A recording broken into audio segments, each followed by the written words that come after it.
சமூகத்தை நோக்கி பார்ப்போம். ஆமென். ஆவியார் நம்மோடு கூட பேசும்படியாய் பரிசுத்தமுள்ள வார்த்தைகள், வல்லமையுள்ள வார்த்தைகள் ஆமென் நம்ம மத்தியில் வெளிப்படும்படியாய் எல்லாரும் ஜெபம் பண்ணுவோம். ஆமென். பரிசுத்தமுள்ள பிதாவே, நீர் எங்களுக்கு பாராட்டின எல்லா நன்மைகளுக்காக, ஆசீர்வாதங்களுக்காக உமக்கு ஸ்தோத்திரம் செலுத்துகிறோம். இந்த நாளிலும் நாங்கள் தகப்பனை எல்லாரையும் இணைந்து உபவாசத்தோடு உம்முடைய சமூகத்தில் ஜெபிக்க கிருபை கொடுத்தீங்க. உமக்கு ஸ்தோத்திரம் அப்பா. இப்பொழுதும் உம்முடைய வல்லமையுள்ள வார்த்தைகள் எங்கள் மத்தியில் வெளிப்பட வேண்டும் என்று நாங்கள் ஜெபிக்கிறோம். உம்முடைய வார்த்தைக்கு விரோதமாக எழும்புகிற சகல வல்லமைகள் இயேசு கிறிஸ்து இரத்தத்தின் வல்லமையினால் விலகி போகட்டும். ஆவியானவர் உம்முடைய வார்த்தை கொண்டு எங்களோடு கூட பேசுவீராக. உம்முடைய வல்லமையுள்ள வார்த்தைகள் மத்தியில் வெளிப்படுவதாக. உம்முடைய வார்த்தையின் மூலமாய் விடுதலை, சுகம், ஆவிக்குரிய நன்மைகள் உண்டாவதாக. கர்த்தர் அப்படி எங்களோடு கூட நீ பேச போகிறபடினால் ஸ்தோத்திரம். எங்களை ஆசீர்வதிக்க போகிறபடினால் உமக்கு ஸ்தோத்திரம். இயேசுவின் நாமத்தில் ஜெபிக்கிறோம் பிதாவே, ஆமென். இந்த நாளிலே நாம் தியானிப்பதற்கென்று ஆண்டவர் நமக்கு கொடுத்திருக்கிற திருமறை பகுதி யாத்ராகமத்தின் புஸ்தகம் 14ஆம் அதிகாரம் 14ஆம் வசனம்.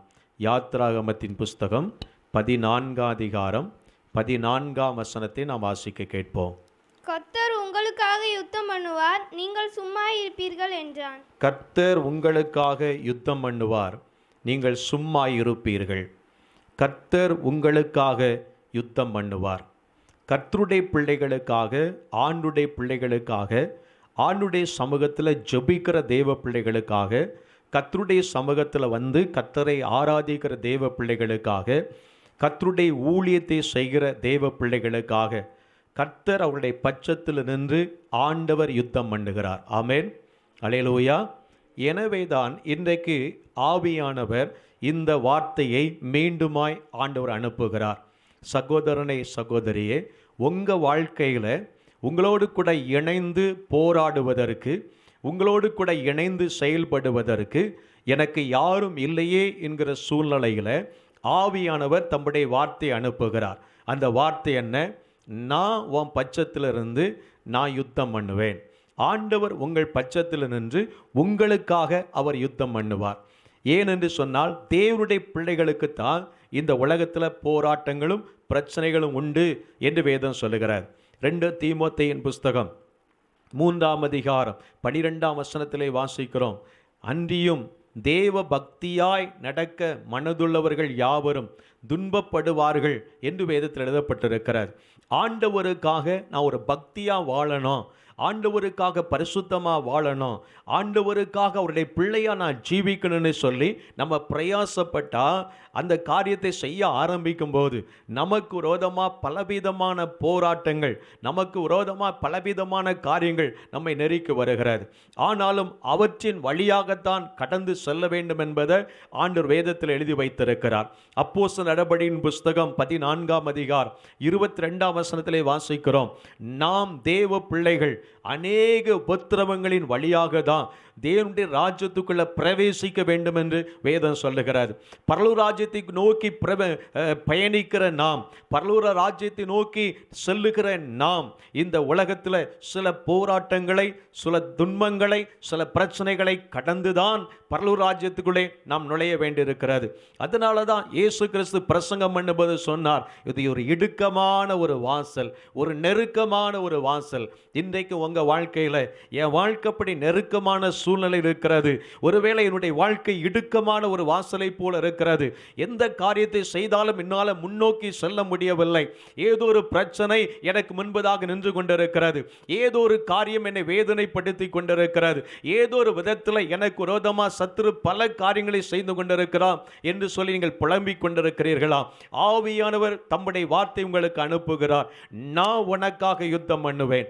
மகளே, நான் உனக்காக யுத்தம் பண்ணுவேன். மகனே, நான் உனக்காக யுத்தம் பண்ணுவேன். உன் பட்சத்தில் இருந்து உனக்காக யுத்தம் பண்ணுவேன் என்று தேவன் வாக்கு கொடுக்கிறார். யோவான் 16ஆம் அதிகாரம் 33ஆம் வசனத்திலே வாசிக்கிறோம். இந்த உலகத்தில் நமக்கு உபத்திரவங்கள் உண்டு, இந்த உலகத்தில் நமக்கு பிரச்சனைகள் உண்டு, இந்த உலகத்தில் நமக்கு போராட்டங்கள் உண்டு. ஆனாலும் நான் உலகத்தை ஜெயித்தேன் என்று இயேசு சொல்லி இருக்கிறார். அப்பதற்கு என்ன காரியம்? ஆண்டவர் இந்த உலகத்தை ஜெயித்தபடியினால், நாம் ஆராதிக்கிற இயேசு இந்த உலகத்தை ஜெயித்தபடியினால், நீங்கள் நீங்களும் நானும் ஜெயிக்க முடியும். நீங்களும் நானும் எந்த உபத்திரமாய் இருந்தாலும் அதை தாண்டி செல்ல முடியும். ஆனால் உபத்திரம் இல்லாத ஒரு வாழ்க்கை என்று சொன்னால் அது ஆண்டவரோடு கூட சேர்ந்து வாழுகிற ஒரு வாழ்க்கை அல்ல. உபத்திரவத்தின் வழியாகத்தான் நாம் கடந்து செல்ல வேண்டும். அதுதான் ஆண்டவருடைய சித்தம், அதுதான் ஆண்டவருடைய நடத்துதல் என்பதை நாம் மறந்து போய்விடக் கூடாது. ஒரு மூத்த போதகர் ஒரு நாள் ஒரு காரியத்தை சொன்னார்கள். வானத்துக்கு கீழே வீட்டை கட்டிட்டா மழையும் பெய்யும், வெயிலும் அடிக்கும், புயல் காற்று என்ன செய்யும், வீசும்.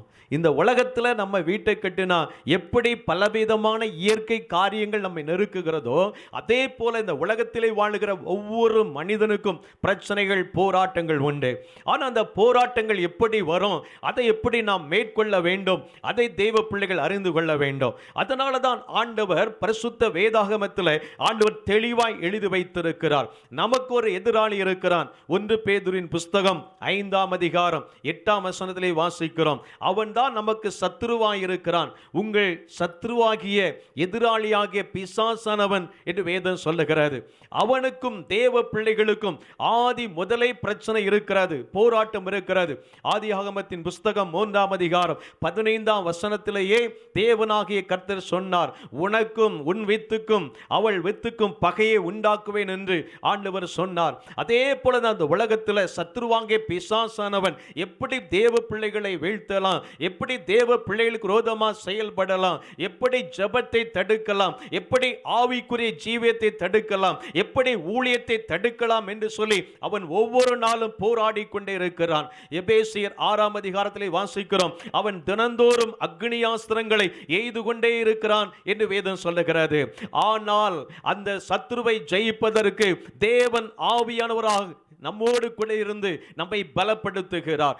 ஆவியானவராய் நம்மோடு கூட இருந்து எப்பெல்லாம் சத்துரு நமக்கு விரோதமாய் எழும்பி வருகிறானோ, வெள்ளம் போல் சத்துரு வந்தாலும் பரிசுத்த ஆவியானவர் அவனுக்கு விரோதமாய் கொடியேற்றுகிறார். ஆமென், அல்லேலூயா.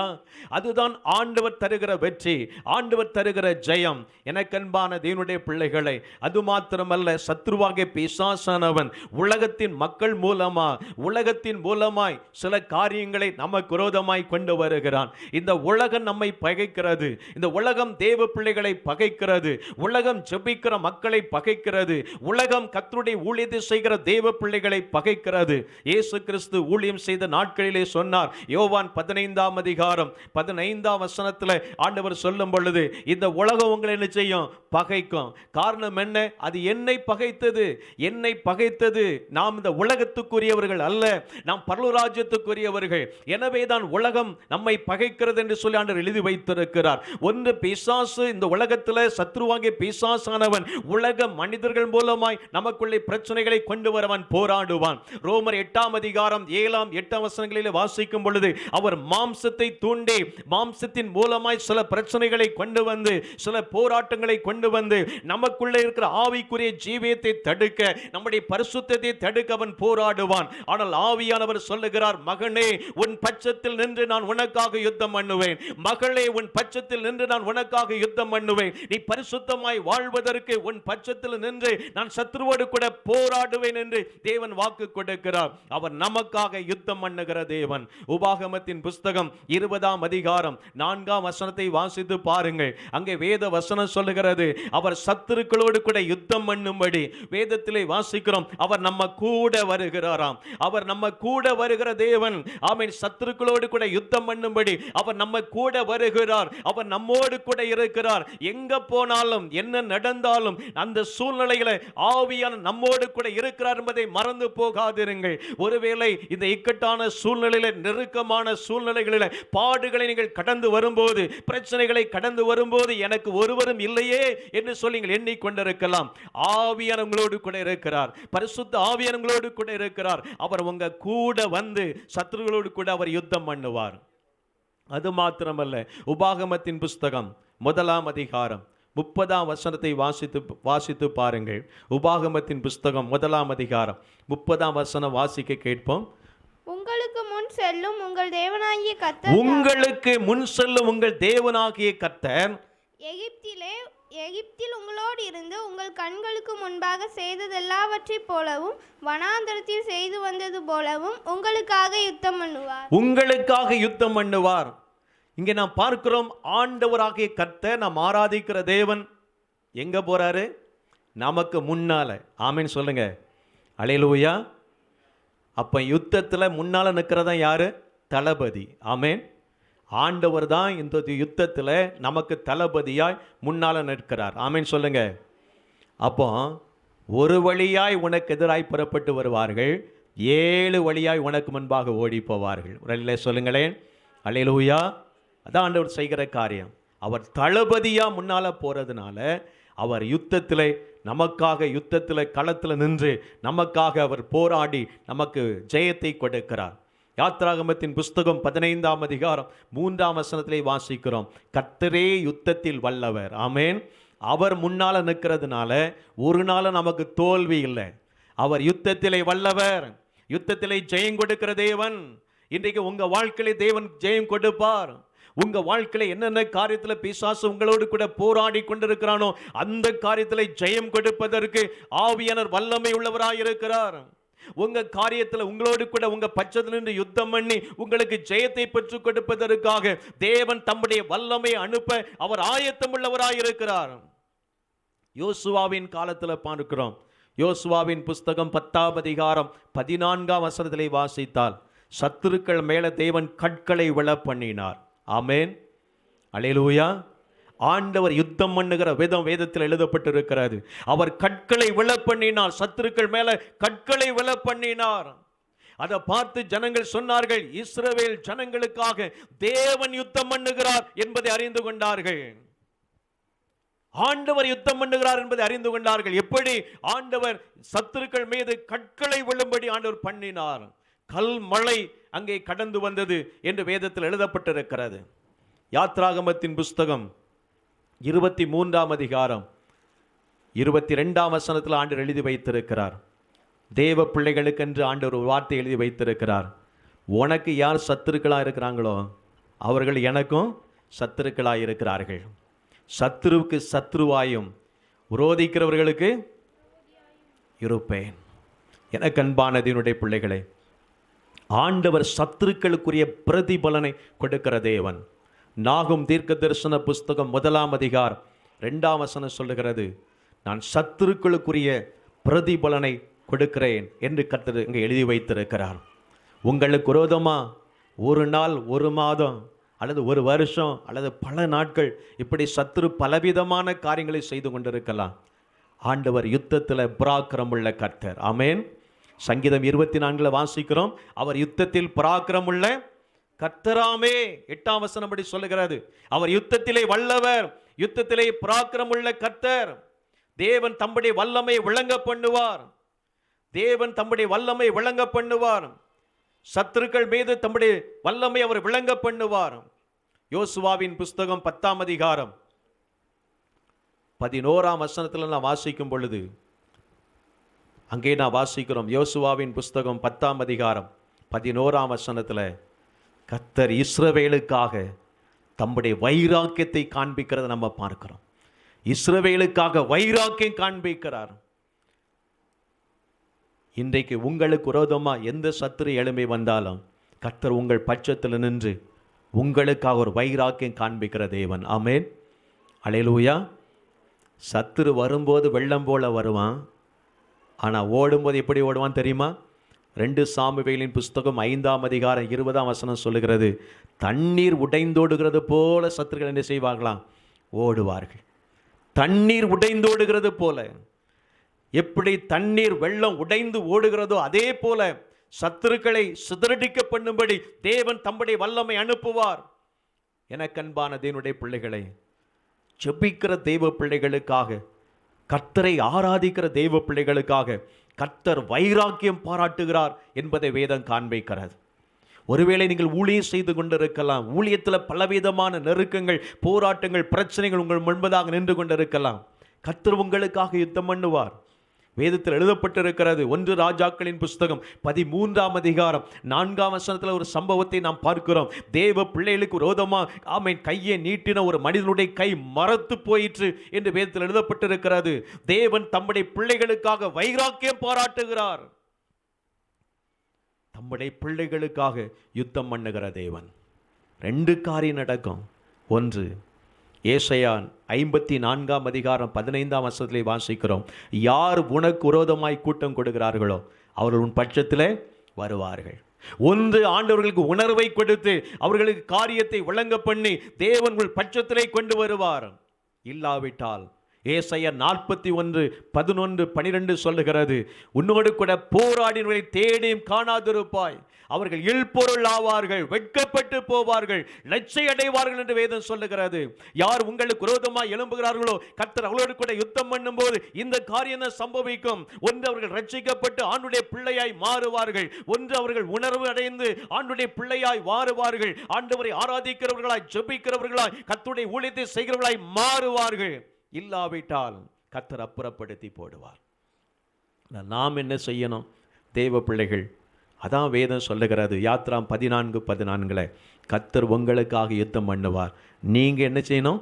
சும்மா இருப்பீர்கள். ஆமென் சொல்லுங்க. அல்லேலூயா. நம்ம சும்மா இருக்கணும்னு அர்த்தம் என்ன? நம்ம போய் யுத்தம் பண்ணிட்டு என்ன செய்யக்கூடாது? மாம்சீகத்தில் ஒரு யுத்தம்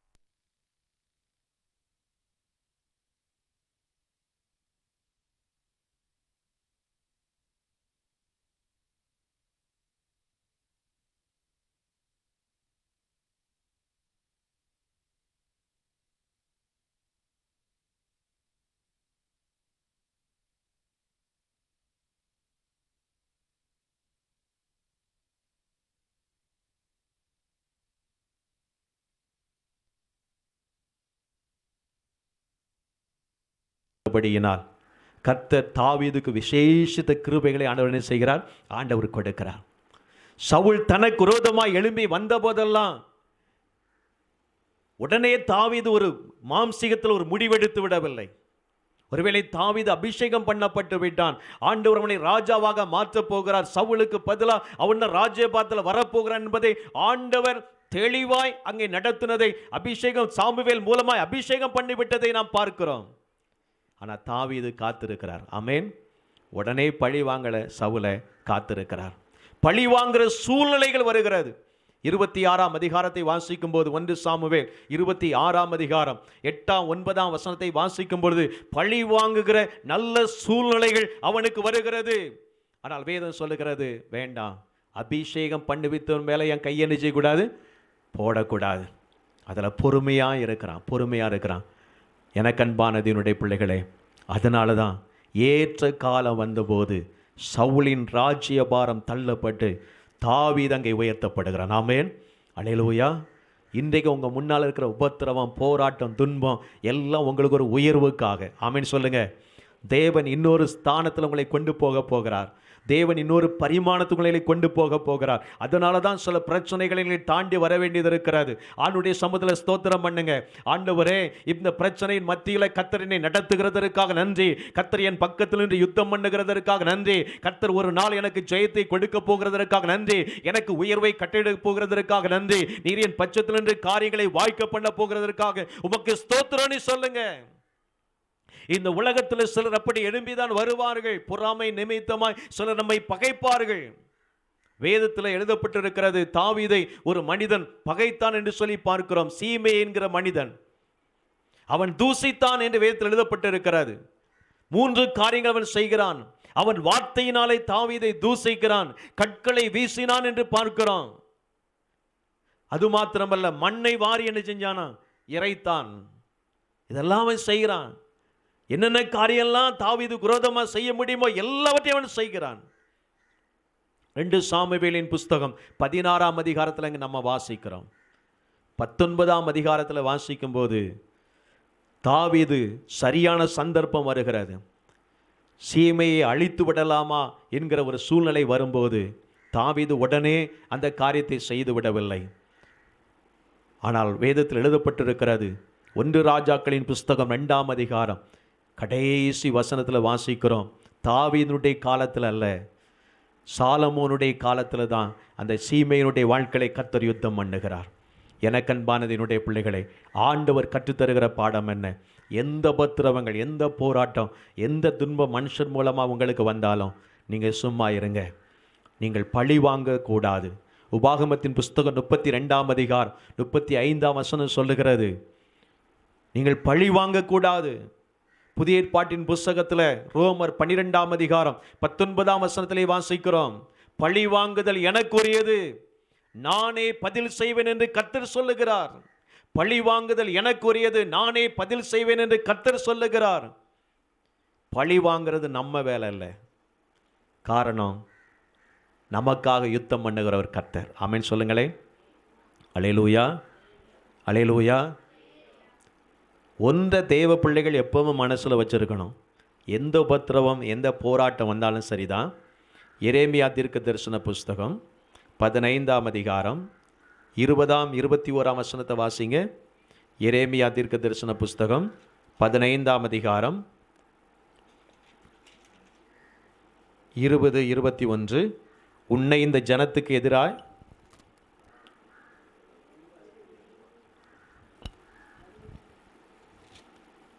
எரேமியா 15ஆம் அதிகாரம் 20ஆம் வசனம், உன்னை இந்த ஜனத்துக்கு எதிரே அரணான வெண்கல அலங்கமாக்குவேன், அவர்கள் உனக்கு விரோதமாக யுத்தம் பண்ணுவார்கள், அவர்கள் உனக்கு விரோதமாக யுத்தம் பண்ணுவார்கள், ஆனாலும் உன்னை மேற்கொள்ள மாட்டார்கள். உன்னை ரட்சிப்பதற்காகவும் நமக்கு விரோதமாக யுத்தம் பண்ணுவாங்க, ஆனால் என்ன செய்ய முடியாது? மேற்கொள்ள மாட்டார்கள். காரணம் என்ன? உன்னை ரட்சிப்பதற்காகவும் உன்னை தப்புவிப்பதற்காகவும் நான் உன்னுடனே இருக்கிறேன் என்று சொல்லி கர்த்தர் சொல்லுகிறார். ஆமென், அல்லேலூயா. வசனம் வாசிக்கும் போது உயிரோட்டமாக வாசிக்கணும். ஆமென் சொல்லுங்களேன். அல்லேலூயா. இதுவே ஒரு யுத்த களம் தான். நான் பிரசங்கம் பண்ணும்போது சொல்லிக் கொடுப்பேன், தேவ பிள்ளைகளுக்கு சொல்லிக் கொடுக்கறது உண்டு. நீங்கள் வேலை செய்கிற இடம், பணி செய்கிற இடம், அது மாத்திரமல்ல, நீங்கள் தொழில் செய்கிற இடம், நீங்கள் ஊழியம் செய்கிற இடம், ஏன் உங்கள் குடும்பமே ஒரு யுத்த களம் தான். ஆமென் சொல்லுங்களேன். அல்லேலூயா. ஆமாம், யுத்த களமாக தான் அது இருக்கும். நீங்கள் யோசனை பண்ணி பார்த்தா உங்களுக்கு தெரியும். அதனால எப்பவும் ஃபயராக இருக்கணும். ஆமென் சொல்லுங்க. அல்லேலூயா. வசனம் சொல்லுகிறது, மீண்டும் வாசிப்போம். உன்னை இந்த ஜனத்துக்கு எதிரே அரணான வெண்கல அலங்கமாக்குவேன், அவர்கள் உனக்கு விரோதமாக யுத்தம் பண்ணுவார்கள். உன்கிட்ட வந்து யுத்தம் பண்ணுவாங்க, காரியங்களை செய்வாங்க, உனக்கு விரோதமாக வருவாங்க, ஆனாலும் மேற்கொள்ள மாட்டார்கள். அல்லேலூயா சொல்லுங்க. மேற்கொள்ள மாட்டார்கள். காரணம் என்ன? உன்னை ரட்சிப்பதற்காகவும் உன்னை தப்புவிப்பதற்காகவும் உன் பட்சத்திலிருந்து உனக்காக யுத்தம் பண்ணுவதற்காகவும் நான் உன் கூட இருக்கிறேன். ஆமென் சொல்லுங்களேன். அடுத்த வசனம், நான் உன்னை பொல்லாதவர்களின் கைக்கு தப்புவித்து உன்னை பலவந்தரின் கைக்கு நீங்களாக்கி விடுவிப்பேன். அவர் எவ்வளவு பலவானாக இருந்தாலும் சரிதான். இந்த உலகத்தில் 3 பலத்தில் பிசாசு உங்களுக்கு விரோதமாக வருவான். பார்த்துடுங்க, 3 பலம். ஒன்று மாம்சீக பலம். சில ஆட்கள் பார்த்தாங்க, மீசையை பார்த்தாலே ஒரு பயமாக இருக்கும். பார்த்துடுங்க. ஆமாம், அதெல்லாம் மாம்சீக பலம். சிலர் மாம்சீக பலத்தை வச்சு நமக்கு விரோதமாக என்ன செய்வார்கள்? ஆமாம், பிசாசு அப்படி சில ஆட்களை கொண்டு வருவான். சிலருக்கு ஐஸ்வர்ய பலம், பணத்தை வச்சு, அதை வச்சு உங்களுக்கு விரோதமாக என்ன செய்வார்கள்? செயல்படுவார்கள். 3வது ஒரு பலம் இருக்கிறது, அது அதிகார பலம். கொஞ்சம் அதிகாரம் இருந்துச்சு, ஏதாவது செய்யலாம் அப்படின்னா 3 பலத்தை வச்சு தான் பிசாசு தேவ பிள்ளைகளுக்கு விரோதமாக வருவான். அவன் எவ்வளவு பலவந்தனா வந்தாலும் சரிதான், பொல்லாதவருடைய கைக்கு, பலவந்தருடைய கைக்கு கர்த்தர் உங்களை நீங்களாக்கி விடுவிப்பார். காரணம் என்ன? அவர் உங்கள் பட்சத்தில் நின்று யுத்தம் பண்ணுகிற தேவன். அவர் தம்முடைய பிள்ளைகளுடைய பட்சத்தில் நின்று யுத்தம் பண்ணுகிற தேவன். அதனால தான் ஆண்டவரை நம்புகிற பிள்ளைகள் ஒரு நாளும் வெட்கப்பட்டு போவதில்லை. ஆமென் சொல்லுங்க. அல்லேலூயா. அதனால ஆண்டுடைய சமூகத்தில் நம்ம ஜெபிக்கணும், ஆண்டவரே என் பட்சத்தில் நீங்கள் யுத்தம் பண்ணுங்கப்பா. ஆமென் சொல்லுங்க. யுத்தம் பண்ணுங்க ஆண்டவரே. சங்கீதம் 144ஆம் சங்கீதம் 1ஆம் வசனம் சொல்லுகிறது, அவர் யுத்தத்துக்கு நம்ம என்ன செய்கிறாரா? ஆமாம், படிப்பிக்கிறார், நமக்கு சொல்லி கொடுக்கிறார். எப்படி யுத்தம் பண்ணணும் வேதத்தில் ஆண்டவர் சொல்லி தந்திருக்கிறார். எப்படி ஆவிக்குரிய யுத்தத்தை தேவ பிள்ளைகள் செய்யணும் ஆண்டவர் சொல்லி தந்திருக்கிறார். 18ஆம் சங்கீதம் 34ஆம் வசனத்தில் யுத்தத்துக்கு பழக்குவிக்கிறாராம். ஆமென் சொல்லுங்க. அவரை நம்ம பிராக்டிஸ் பண்ணுறார், நம்மளை யுத்தத்துக்கு பழக்கு வைக்கிறார். ஆமாம், சில ஆட்கள் சின்ன வயசுலேயே சில பிரச்சனைகளை சந்திப்பாங்க. வசனம் சொல்லுகிறது, இளம் வயதில் நுகத்தை சுமப்பது நல்லது. சின்ன வயசில் ஆண்டவர் பழகி கொடுத்துருவார். இப்படி தான் பிரச்சனை வரும், இப்படி தான் போராட்டம் வரும், இப்படி தான் துன்பங்கள் வரும், அதை எப்படி நீங்கள் மேற்கொள்ளணும் ஆண்டவர் கற்றுக் கொடுக்கிறார். ஆமேன், அல்லேலூயா. இன்றைக்கு உங்களுக்கு ஆண்டவர் கற்றுத்தர போகிறார். எப்படி ஆவிக்குரிய காரியத்தில் யுத்தம் பண்ணணும். சும்மா இருக்கணும்னு ஆண்டவர் சொல்லிட்டாருன்னு சொல்லி சும்மா படுத்து தூங்கக்கூடாது. ஆமேன்னு சொல்லுங்க, அல்லேலூயா. ஆண்டவர் யுத்தம் பண்ணணும்னா ஆவிக்குரிய காரியத்தில் சில காரியங்கள் நம்ம செய்யணும். ரொம்ப முக்கியமான காரியங்கள். அதை செய்தாதான் யுத்த களத்தில் ஆண்டவர் நமக்காக யுத்தம் பண்ணி நமக்கு ஜெயத்தை பெற்று தர முடியும். அது என்னென்ன காரியங்கள், வேதம் அதை குறித்து என்ன சொல்லுகிறது? நான் வாசிக்க கேட்ட பிரசங்க வாக்கியம் பாருங்க. யாத்திராகமம் 14ஆம் அதிகாரம் 14ஆம் வசனத்தில் அங்கே மோசே இஸ்ரவேல் ஜனங்களை பார்த்து, கர்த்தர் உங்களுக்காக யுத்தம் பண்ணுவார், நீங்கள் சும்மா இருப்பீர்கள் அப்படின்னு சொல்லிட்டு அடுத்த வசனம் சொல்லுகிறது, அவர் என்ன செய்தாராம்? அதை வாசிக்க கேட்போம். யாத்திராகமத்தின் புஸ்தகம் 14:15 வாசிங்க. அப்பொழுது கர்த்தர் மோசேயை நோக்கி, நீ என்னிடத்தில் முறையிடுகிறது என்ன? புறப்பட்டு போங்கள் என்று இஸ்ரவேல் புத்திரருக்கு சொல்லு. ஆண்டவர் சொல்கிறார், என்னிடத்தில் முறையிடுகிறது என்ன? மோசே சொல்லிட்டார் ஜனங்களை பார்த்து, கர்த்தர் உங்களுக்காக யுத்தம் பண்ணுவார், நீங்க என்ன செய்யுங்க? சும்மா இருங்க அப்படின்னு சொல்லியாச்சு. சொல்லிட்டு தேவ பிள்ளையாகிய மோசே என்ன செய்தார்? வேதம் என்ன சொல்லுகிறது? ஆண்டவர்கிட்ட போய் முறையிட்டு கொண்டே இருந்தார். என்ன முறையிடுறதுன்னா என்ன? திரும்ப திரும்ப சொல்றது. ஆமென் சொல்லுங்களேன். ஆண்டவரே, நீர் யுத்தம் பண்ணுவீர்னு சொல்லிட்டு வந்திருக்கிறேன் விசுவாசத்தோடு. நீங்க யுத்தம் பண்ணுங்க, யுத்தம் பண்ணுங்க, யுத்தம் பண்ணுங்க, யுத்தம் பண்ணுங்க. திரும்ப திரும்ப அந்த ஜபம், திரும்ப திரும்ப அந்த ஜபம். எதுவரைக்கும் அந்த ஜபம் தொடர்கிறது? ஆண்டவர் மோசையை கூப்பிட்டு என்னிடத்தில் முறையிடுகிறது என்ன அப்படின்னு சொல்லி பதில் கொடுக்க வரைக்கும் மோசே ஜெபம் பண்ணிக்கிட்டே இருந்தார். ஆமென் சொல்லுங்க. கர்த்தர் உங்களுக்காக யுத்தம் பண்ண வேண்டும் என்று சொன்னால், கர்த்தர் உங்கள் பட்சத்தில் நின்று காரியங்களை செய்ய வேண்டும் என்று சொன்னால், கர்த்தர் உங்கள் பட்சத்தில் யுத்தம் பண்ணி உங்களுக்கு ஜெயம் கொடுக்க வேண்டும் என்று சொன்னால், நீங்க ஜெபத்தை விட்டுவிடக் கூடாது. என்ன காரியத்துக்காக ஜெபிக்கிறீர்களோ அந்த ஜெபத்தை இன்னும் அதிகப்படுத்தணும். இன்னும் தேவனுடைய சமூகத்தில் முறையிட்டு கொண்டே இருக்கணும். எதுவரைக்கும் ஜெபிக்கணும்? பதில் வரும் வரைக்கும் நீங்க ஜெபம் பண்ணி கொண்டே இருக்கணும். ஆமென் சொல்லுங்க. பதில் வரும் வரைக்கும் ஆண்டவருடைய சமூகத்தில் ஜெபிக்க ஜெபிக்க தான் கர்த்தருடைய யுத்தம் ஆரம்பிக்கும். ஜெபிக்க ஜெபிக்க யுத்த களத்தில் நீங்கள் ஜெயத்தை காண முடியும். ஆமென் சொல்லுங்க. கர்த்தர் யுத்தம் பண்ண ஆரம்பிக்கிறார். ஆண்டவருடைய சமூகத்தில் முறையிட்டதுனால கர்த்தர் யுத்தம் பண்ண ஆரம்பிக்கிறார். யாத்திராகமத்தின் புஸ்தகம் 14ஆம் அதிகாரம் 19ஆம் வசனத்தில் நாம் வாசிக்கும் பொழுது, முன்னாக நடந்த தேவதூதனானவர் விலகி அவர்களுக்கு பின்னாக நடந்தார். அவர்களுக்கு முன்னிருந்த மேகஸ்தம்பம் விலகி அவர்களுக்கு பின்னாலே நின்றது. ஒரு அல்லேலூயா சொல்லுங்க. அல்லேலூயா. அப்போ பின்னால தான் பார்வோனுடைய சேனை வந்து கொண்டிருக்கிறது. அப்போ பின்னால் ஒரு பாதுகாப்பு வேணும். உடனே ஜெபம் பண்ண பாதுகாப்பு வருது. ஆமென் சொல்லுங்க. நீங்களும் அப்படித்தான் உங்கள் வாழ்க்கையில் ஜெபிக்க ஜெபத்தை விட்டுறக்கூடாது. சில சமயத்தில் ஜெபத்துக்கு பதில் வராததை போல சில சூழ்நிலைகள் தோன்றும். நீங்கள் உங்கள் உள்ளத்தில் ஆண்டவரை ஸ்தோத்திரம் பண்ணணும். கர்த்தர் யுத்தம் பண்ணி கொண்டிருக்கிறார்னு அர்த்தம். ஆமென் சொல்லுங்க. யுத்தம் ஆரம்பிச்சுன்னு அர்த்தம். அதான் ஜெபிக்க கர்த்தர் பாதுகாப்பு அங்கே பலப்படுத்துகிறார். இஸ்ரவேல் ஜனங்களுக்காக தேவன் பாதுகாப்பை பலப்படுத்துகிற நம்ம பார்க்கிறோம். அடுத்த வசனத்தில் வாசிக்கும் பொழுது 20ஆம் வசனம் சொல்லுகிறது, அந்த பிரசன்னம், ஆண்டுடைய பிரசன்னம் எகிப்தியருக்கு அது மேகமும் அந்தகாரமாய் இருந்தது என்று வேதம் சொல்லுகிறது. கர்த்தருடைய பிள்ளைகளுக்கு அது வெளிச்சமாய் இருந்தது. ஆனால் சத்துருக்களுக்கோ அது இருளாக மாறி போய்விட்டது. இன்றைக்கு தேவன் உங்க மேல ஒரு அபிஷேகத்தை வைத்திருக்கிறார். தேவன் ஒரு வல்லமை உங்க மேல வச்சிருக்கிறார். நீங்கள் ஜெபிக்க அந்த வல்லமை, அந்த அபிஷேகம் சத்துருக்களுக்கு இருளாய் மாறும். சத்துருக்களோடு கூட அது யுத்தம் பண்ணி அப்ப காரியங்களில் ஜெயத்தை கொண்டு வர அது போராடும். அதான் அந்த வல்லமை. ஆமென் சொல்லுங்க. அல்லேலூயா. 24ஆம் வசனத்தில் வாசித்தால், எகிப்து பெரிய சேனையோடு வந்தான், ஆனால் எகிப்தின் சேனை எல்லாம் கர்த்தர் கலங்கடித்து விட்டார். ஆமென் சொல்லுங்க. அல்லேலூயா. அவன் எத்தனை கூட்டமாக பெரிய சேனையோடு வந்தாலும் கர்த்தர் யுத்தம் பண்ணும்போது நிற்க முடியாது. ஆமென் சொல்லுங்களேன். பிசாசு அவ்வளவுதான், அவன் நிற்க முடியாது. ஆண்டவர் வேதம் சொல்லுகிறது, அவர் இராணுவங்களின் தேவன். ஆமென் சொல்லுங்க. அல்லேலூயா. அவர் தூதர் சேனையை வைத்திருக்கிறார். இராணுவங்களின் தேவன். அவர் யுத்தத்திலே வல்லமை உள்ள தேவன், யுத்தத்தில் பராக்கிரம் உள்ள கர்த்தர். அதனால தான் வேதத்தில் நாம் பார்க்கிறோம், எகிப்தின் சேனையை ஆண்டவர் கலங்கடித்தார் என்று 24ஆம் வசனத்தில் வாசிக்கிறோம். கலங்கடித்தார். நீங்கள் ஆண்டுடைய சமூகத்தில் ஜெபிக்க ஜெபிக்க யுத்தம் எப்படி நடக்கும் தெரியுமா? பின்மாற்றம் அடைந்துருவாங்க, பேக்கில் போயிடுவாங்க. இன்னொரு வசனம், யாத்ராகமத்தின் புஸ்தகம் 23ஆம் அதிகாரம் 27ஆம் வசனத்தில் எழுதப்பட்டிருக்கிறது, சத்துருகள் முதுகு காட்டினார்களாம். அப்படின்னு அர்த்தம் என்ன? புறமுதுகு காட்டி ஓடுவாங்கன்னு அர்த்தம். அவங்களுடைய அந்த முன்னோக்கி வருகிற காரியெல்லாம் கொஞ்சம் கொஞ்சமாக ஸ்தம்பித்து போகும். ஜெபம் அந்த காரியங்களை செய்யும். ஆமென் சொல்லுங்க. நீங்க ஜெபிக்க ஜெபிக்க ஆண்டவர் சத்ருடைய சேனையை கலங்கடிக்கிறது மாத்திரமல்ல, சத்ருவை பின்னோக்கி செல்லும்படி தேவன் தம்முடைய வல்லமை அனுப்புவார். அவங்க வீரியமா செயல்பட முடியாது.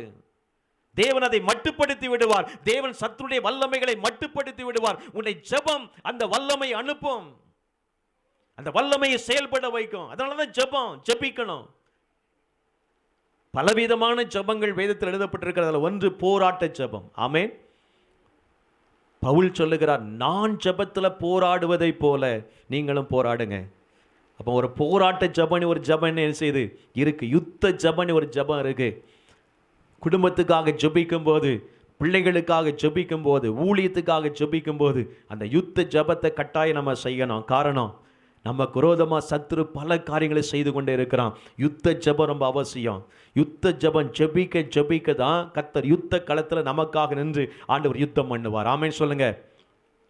14ஆம் அதிகாரம் 25ஆம் வசனத்திலே வாசித்தால், அவங்கள் ரதத்துங்களை வருத்தத்தோடு நடத்தவும் அவளுடைய ரதங்களிலிருந்து உருளைகளை கழலவும் ஆண்டவர் பண்ணினார். அப்படின்னா அர்த்தம் என்ன? அச்சாணியை ஆண்டவர் உருவிட்டார்னு அர்த்தம். ஒரு வண்டி போயிட்டு இருக்கு, அந்த வண்டியில் சக்கரத்தில் இருக்கிற அச்சாணியை உருவிட்டா என்ன செய்யும்? காரில் டயர் இருக்குது, அது 4 போல்ட் இதெல்லாம் நிற்கும். அந்த 4 போல்ட்டையும் கலத்தியாச்சுன்னா பாதுகாப்பாக போக முடியுமா? அவ்வளோதான், சொல்லி முடிஞ்சு. ஆண்டவருக்கு தெரியும் எந்த காரியத்தில் சத்துரு நமக்கு விரோதமாக வருகிறான், எதை வச்சு முன் வச்சு வருகிறான், மாம்ச பலமா, ஐஸ்வர்ய பலமா, அதிகார பலமா, எது அவனுக்கு சப்போர்ட்டாக இருக்குது ஆண்டவர் பார்ப்பார். அதை ஆண்டவர் பிடுங்கிடுவார். ஆமென் சொல்லுங்களேன். ஆணி வேற பிடுங்கின பிறகு அவ்வளோதான், முடிஞ்சு போச்சு. அவ்வளோதான், முடிஞ்சு போச்சு. ஃபீஸை பிடுங்கிட்டா முடிஞ்சு, அவ்வளோதான், ஆஃப். ஆண்டவருக்கு தெரியும். அதான் வசனம் சொல்லுது, பார்வோனுடைய சேனை அவ்வளோ பெரிய சேனை ரதங்களோடு வந்தான். வேதத்தில் எழுதப்பட்டிருக்கிறது, ரதங்களோடு வந்தான், குதிரைகளோடு வந்தான். ஆனால் ஆண்டவர் யுத்தம் ஆரம்பித்த உடனே, அதனால தான் அடுத்த வசனத்தில் வாசிக்கிறோம், 27ஆம் வசனத்தில் ஆண்டவர் பார்வோனுடைய சேனை என்ன செய்தாராம்? கவிழ்த்து போட்டார். ஜனங்கள் யுத்தம் பண்ணலை, மோசே யுத்தம் பண்ணலை. வேதம் சொல்லுகிறது கர்த்தர் யுத்தம் பண்ணினார். கர்த்தர் தான் அதை கவிழ்த்து போட்டார் என்று வேதத்தில் சொல்லப்பட்டிருக்கிறது. 15ஆம் அதிகாரம் 4ஆம் வசனத்தை வாசித்து பாருங்கள். ஆண்டவரே அவர்களை கடலில் தள்ளி விட்டாராம். அப்படி வசனம் சொல்லுது. யாத்ராகம் 15ஆம் அதிகாரம் 4ஆம் வசனத்தில் கர்த்தர் யுத்தம் பண்ணினார். ஆமென் சொல்லுங்க. அல்லேலூயா. உங்களுக்கு ஆண்டவர் யுத்தம் பண்ணுவார். செய்ய வேண்டிய காரியம் ஜெபம். பதில் வரும் வரைக்கும் என்ன செய்யணும்? ஜெபிக்கணும். ஏசாயா தீர்க்க தரிசன புஸ்தகம் 37ஆம் அதிகாரம் 4ஆம் வசனம் பாருங்க. சனகரிப்பு என்கிற ஒரு மனிதன், இந்த சனகரிப்பு அவன் எசேக்கியாவுக்கு விரோதமாக எழும்பி வருகிறான். எசேக்கியாவுக்கு விரோதமாக எழும்பி வருகிறான். எசேக்கியாவுக்கு விரோதமாக நிருபங்களை அனுப்புகிறான். எசேக்கியா பயந்து என்ன செய்தார்? வேதத்தில் எழுதப்பட்டிருக்கிறது ஜெபம். ஆமென். ஜெபம், ஜெபிக்க ஆரம்பிக்கிறார். எனக்கு அன்பான தேவனுடைய பிள்ளைகளே, எப்படி ஜெபம் பண்ணாரா? 2 நாளாகமத்தின் புஸ்தகம் 32ஆம் அதிகாரம் 8ஆம் வசனம் வாசிக்க கேட்போம். 2 நாளாகமத்தின் புஸ்தகம் 32ஆம் அதிகாரம் 8ஆம் வசனம் வாசிங்க.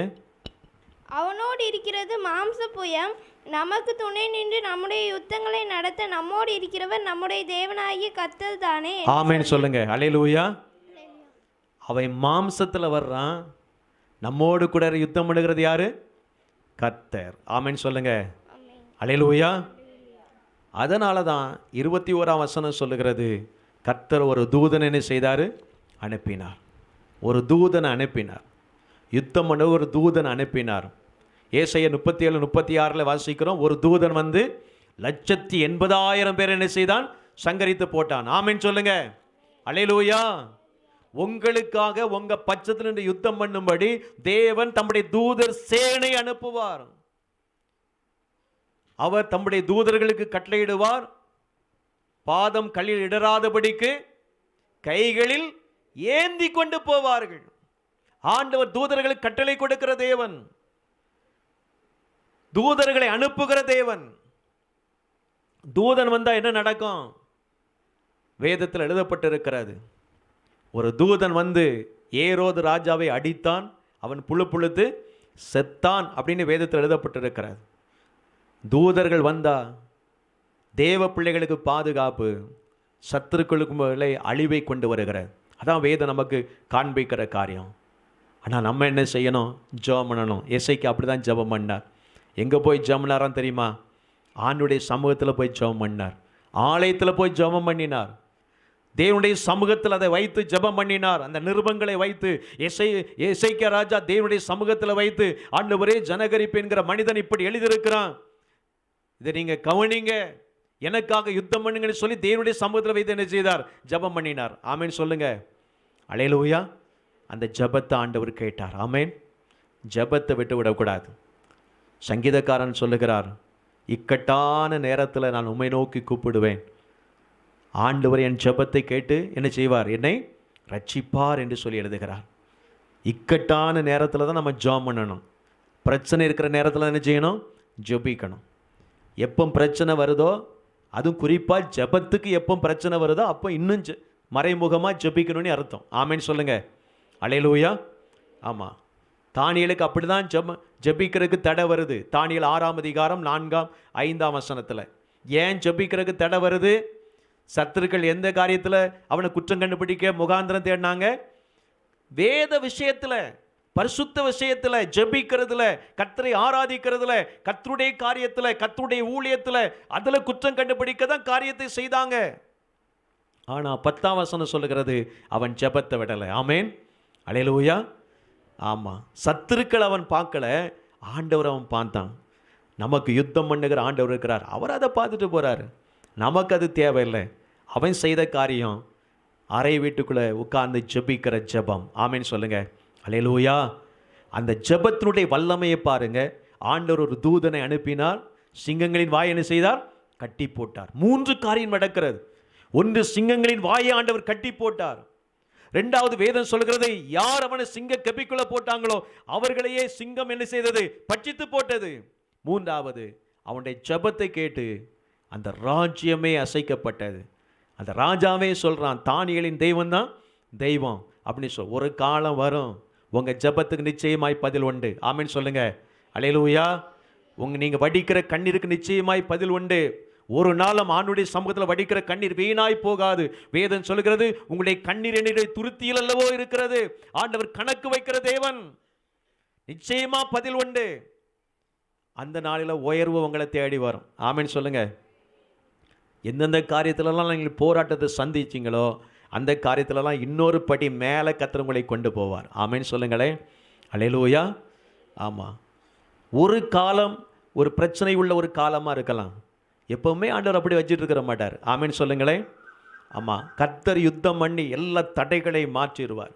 ஆமாம், சாலமோன் சொல்லுகிறார், கர்த்தர் எனக்கு இளைப்பாறுதலை தந்தார், எந்த விரோதியும் இல்லை, எந்த இடையூறும் இல்லை என்று சொல்லுகிறார். ஆமேன்னு சொல்லுங்க. எவ்வளவு பெரிய பாக்கியம்! கர்த்தர் எனக்கு இளைப்பாறுதலை தந்தார், எந்த விரோதியும் இல்லை, எந்த இடையூறும் இல்லை. இந்த வாக்கு தத்தத்தை வைத்துலாம் தேவ பிள்ளைகள் ஜெபிக்கணும். ஆண்டவரே, அப்படிப்பட்ட ஒரு அனுபவத்துக்குள்ள என்னை கொண்டு வாங்க ஆண்டவரே, அப்படிப்பட்ட அனுபவத்துக்குள்ள என்னுடைய குடும்பத்தை கொண்டு வாங்க ஆண்டவரே. எஸ்தர் ராஜாத்தி பாருங்க, 4ஆம் அதிகாரம் 16ஆம் வசனத்துல உபவாசம் பண்ணி ஜெபிக்கிறாங்க. அந்த உபவாச ஜெபம் ஒரு பெரிய மாற்றத்தை கொண்டு வருகிறது. சத்ருவாய் இருந்த ஆமான் 7ஆம் அதிகாரம் 6ஆம் வசனத்தில் நாம் வாசிக்கிறோம், 10ஆம் வசனத்தில் வாசிக்கிறோம், சத்ருவாகிய ஆமான் என்று வேதத்தில் எழுதப்பட்டிருக்கிறது. ஆமான் சத்ருவாய் இருந்து யூத ஜனங்களுக்கு விரோதமாய் காரியங்களை செய்து கொண்டிருந்தான். தேவ பிள்ளைகள் முழங்கால் படியிட்டு ஜெபித்தார்கள், உபவாசம் பண்ணி ஜெபித்தார்கள். அந்த ஜெபத்தினுடைய வல்லமை கர்த்தர் யுத்தம் பண்ண ஆரம்பித்தார். அவங்க போய் யுத்தம் பண்ணல, யாரும் போய் காரியங்களை செய்யல, ஆனா அவங்க ஜெபம் பண்ணாங்க, உபவாசம் பண்ணி ஜெபம் பண்ணாங்க, உபவாசம் இருந்தார்கள். அந்த உபவாசத்தினுடைய வல்லம், அந்த உபவாசத்தினுடைய பலன் பாருங்க. எந்த தூக்கு மரத்தை செய்தானோ அதே தூக்கு மரத்தில் ஆமானை தூக்கி போட்டார்கள். ஆமேன்னு சொல்லுங்க. சத்ரு உங்களுக்கு விரோதமா வளைய விரிச்சிருக்கிறானா, அந்த வளையில அவனே விழுவான். ஆமேன்னு சொல்லுங்க.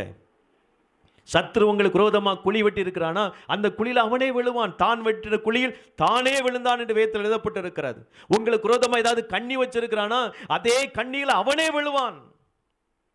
ஆனால் தேவ பிள்ளைகளாகிய நம்ம ஜெபத்தை விட்டுறக்கூடாது. ஜெபிக்கத்தான் இந்த காரியம் நடக்கும். ஆமென் சொல்லுங்க. அதனால தான் ஆண்டவர் திரும்ப திரும்ப நம்ம கற்றுத்தருகிற பாடம் என்ன? கர்த்தர் உனக்காக யுத்தம் பண்ணணுமா, யுத்தத்தில் நீ ஜெயம் பெறணுமா, ஜெபத்தை விடாத. ஆமென் சொல்லுங்க. அல்லேலூயா. ஆதி திருச்சபையில் பாருங்க, ஆதி திருச்சபையில் தேவ பிள்ளைகள் கர்த்தருக்காக செயல்பட ஆரம்பித்த போது சத்ரு பலவிதத்தில் அவர்கள் விரோதமாக எழுப்பி வந்தான். என்ன செய்தாங்க தேவ பிள்ளைகள்? ஓரிடத்துல கூடி ஜெபம் பண்ணாங்க. அப்படிதான் எழுதப்பட்டிருக்கிறது. அப்போஸ்தலர் 4ஆம் அதிகாரத்தில் வாசிக்கிறோம் 29:30.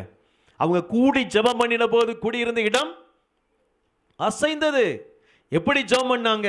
ஆண்டவரே, இவர்கள் செய்கிறதெல்லாம் கவனிங்கப்பா. நம்ம அப்படி ஜெபிக்கணும். ஆண்டவர்கள் செய்கிறதெல்லாம் கவனிங்க ஆண்டவரே, சத்ரு செய்கிற காரியத்தை நீங்க கவனிங்கப்பா.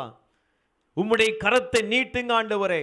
அப்படிலாம் ஜெபம் பண்ணாங்க. உம்முடைய கரத்தை நீட்டும், உம்முடைய கரத்தை நீட்டி அவர்களை தொடும், அனுக்கிரகம் செய்யும். இப்படிலாம் தேவ பிள்ளைகள் ஜெபம் பண்ணாங்க. அதனால தான் ஒரு பெரிய எழுப்புதல் ஆதி திருச்சபையிலே வந்தது. ஆமென் சொல்லுங்களேன். அல்லேலூயா. பெரிய ஒரு தீவிரவாதியாக இருந்தவன் சவுல். ஆண்டவர் மத்தியான வேளையில் அந்த சவுலை ஆண்டவர் என்ன செய்தார்? சந்தித்தார். நம்முடைய ஜெபம் ஒரு நாள் வீண் போகாது. நான் விசுவாசிக்கிறேன், ஒருவேளை வேதாகமத்தில் சவுலுடைய பெயர் சொல்லி தேவ பிள்ளைகள் ஜெபிக்கலை. ஆனால் நான் விசுவாசிக்கிறேன், அரை கதவை பூட்டி அந்தரங்கத்தில் ஜெபிக்கும் போது பேரை சொல்லி என்ன செஞ்சிருப்பாங்க? ஜெபம் பண்ணியிருப்பாங்க. ஆமென்.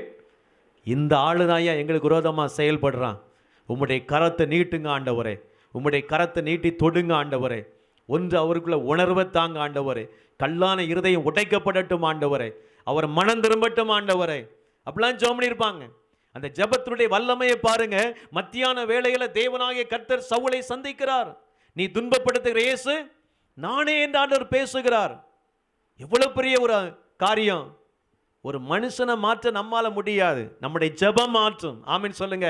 நீங்க ஜெபிக்க அந்த மாற்றம் வரும். அதான் ஜெபத்தை விடக்கூடாது, ஜெபித்து கொண்டே இருக்கணும். ஆமென் சொல்லுங்களேன். அல்லேலூயா. ஜெபிக்க ஆண்டவர் நமக்காக யுத்தம் பண்ணுகிறார். ரெண்டாவது நம்ம அறிந்து கொள்ள வேண்டிய முக்கியமான காரியம், 2 நாளாகமத்தின் புஸ்தகம் 20ஆம் அதிகாரம் 1ஆம் வசனம் பாருங்க.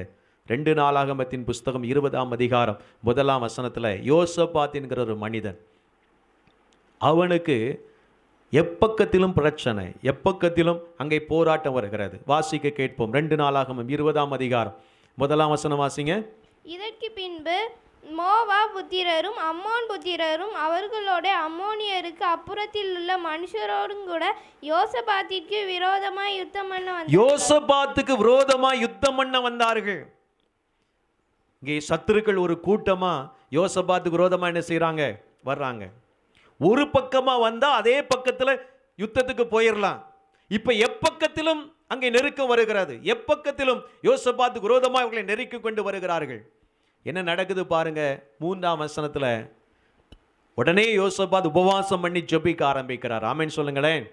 உபவாசம் பண்ணி ஜெபிக்க ஆரம்பிக்கிறார். ஜெபம் பண்ணிட்டு 15ஆம் வசனத்துல சொல்லுகிறார், யுத்தம் யாருடையது? கர்த்தருடையது. ஆமென் சொல்லுங்க. ஜெபிக்கிற பிள்ளைகள் எப்பவும் நமக்குள்ள ஒரு விசுவாசம் இருக்கணும். ஆண்டவர் நமக்காக யுத்தம் பண்ணுகிறார். ஆமென். உபவாசம் பண்ணி ஜெபம் பண்ணிட்டு யுத்தத்துக்கு போகல, உபவாசம் பண்ணி ஜெபிக்கிறாங்க. உபவாசம் பண்ணி ஜெபிச்சுட்டு சொல்றாங்க, கர்த்தர் இந்த யுத்தத்தை நடத்த போகிறார். அவர்தான் யுத்தத்தில் தளபதி, அவர்தான் யுத்தத்தை நடப்பிக்க போகிறார். யுத்தம் கர்த்தருடையது, நம்முடையது அல்ல. ஜெபம் தான் நம்முடையது. ஆமென் சொல்லுங்க. யுத்தம் கர்த்தருடையது. செய்தது மாத்திரமல்ல, 19ஆம் வசனத்தை வாசித்தால் நம்ம அறிந்து கொள்ள முடியும். அவங்க கம்பீர சத்தத்தோடு ஆண்டவரை துதிச்சாங்களாம். ஆமென் சொல்லுங்க. ஜெபம் பண்ணிட்டு ஆண்டவரை துதிக்கணும். ஆமென். ஆமா, துதிக்க ஒரு வல்லமை வெளிப்படும். ஆமென் சொல்லுங்க. எப்படி ஜெபிக்க கர்த்தர் யுத்த களத்துல நமக்காக யுத்தம் பண்ணுகிறாரோ, அதே போல ஆண்டவரை துதிக்க யுத்தம் நடந்துட்டே இருக்கும். இன்னைக்கு ஜெபம் பண்ணிடுறோம், உபவாசம் பண்ணி ஜெபம் பண்ணியாச்சு.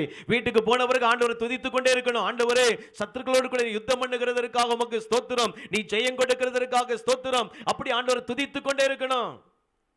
எப்படிலாம் ஆண்டவரை துதிக்க முடியுமோ அப்படிலாம் ஆண்டவரை துதிக்கணும். 21ஆம் வசனத்தில் வாசிக்கிறோம், யுத்த களத்தில் யாரை கொண்டு போய் நிறுத்தினாங்க? அப்போ யுத்தத்து களத்திலையும் என்னதான் நடக்கு? துதி. யுத்த களத்திலும் பாட்டு, யுத்த களத்திலும் துதி. அப்படின்னா அர்த்தம் என்ன? பிரச்சனை எங்க இருக்கிறதோ, போராட்டம் எங்க இருக்கிறதோ, அங்க துதி சத்தம் எழும்பணும். ஆமீன் சொல்லுங்க. அல்லேலூயா. நம்ம எப்படி பிரச்சனை வந்தாதான் ஆராதனை நிறுத்திடுவோம், துதியை நிறுத்திடுவோம். அப்படி அல்ல. எங்க பிரச்சனை அதிகமாகி கொண்டிருக்கிறதோ அங்கதான் துதி சத்தம் இன்னும் என்ன செய்யணும்? எழும்பணும். வசனம் சொல்லுது, அவர்கள் பாடி துதி செய்ய. அப்ப தொடக்கத்திலேயே ஆண்டவர் யுத்தம் பண்ணிட்டா பாட பாட என்ன நடந்திருக்கும்? ஆமீன் சொல்லுங்க. ஆண்டவர் ஜெயத்தை கொடுத்து கொண்டே இருந்திருப்பார். ஆமீன் சொல்லுங்க. அல்லேலூயா. அதான் நடக்கும். பாடி துதி செய்ய தொடங்கின போது கர்த்தர் ஒருவர் கையை ஒருவருக்கு விரோதமாக எழும்ப பண்ணினார். அதுக்கு பிறகும் ஜெயம் கிடைச்ச பிறகும் ஒரு இடத்துல கூடி எல்லாரும் ஆண்டவர் என்ன செய்தாங்க? துதித்தாங்க. பராக்கா என்கிற இடத்துல எல்லாரும் கூடியை ஆண்டவர் என்ன செய்தார்கள்? துதித்தார்கள். தேவ பிள்ளைகளை அறிந்து கொள்ளுங்க. கர்த்தர் உங்களுக்காக யுத்தம் பண்ணணும். நீங்க சும்மா இருங்கன்னு சொன்னா, சும்மா இருந்து ஆண்டவரை துதிங்கன்னு அர்த்தம். ஆமீன் சொல்லுங்க. சும்மா இருந்து ஆண்டவருடைய சமூகத்தில் ஜெபம் பண்ணிட்டு இருங்கன்னு அர்த்தம். சும்மா இருந்து ஆண்டவரை மகிமைப்படுத்தி கொண்டே இருங்க. யுத்தம் நடந்து கொண்டே இருக்கும். யுத்தம் நடந்து கொண்டே இருக்கும். தானியேல் 3ஆம் அதிகாரத்தில் பாருங்க, 17, 18 வாசிக்கிறோம். 3 வாலிபர்கள், சாத்ராக், மேஷாக், ஆபேத்நேகோ என்கிற 3 வாலிபர்கள், ஆண்டவர் எங்களை விடுவித்தாலும் விடுவிக்காமல் போனாலும் பரவாயில்ல, நாங்க என்ன செய்ய மாட்டோம், ஆண்டவரை தவிர வேற எதையும் என்ன செய்ய மாட்டோம், ஆராதிக்க மாட்டோம்னு சொன்னாங்க. அது மாத்திரம் இல்ல, அவங்களுக்குள்ள ஒரு நம்பிக்கை இருந்துச்சு. கர்த்தர் எங்களை தப்புவிக்க வல்லவராய் இருக்கிறார். அல்லேலூயா சொல்லுங்க.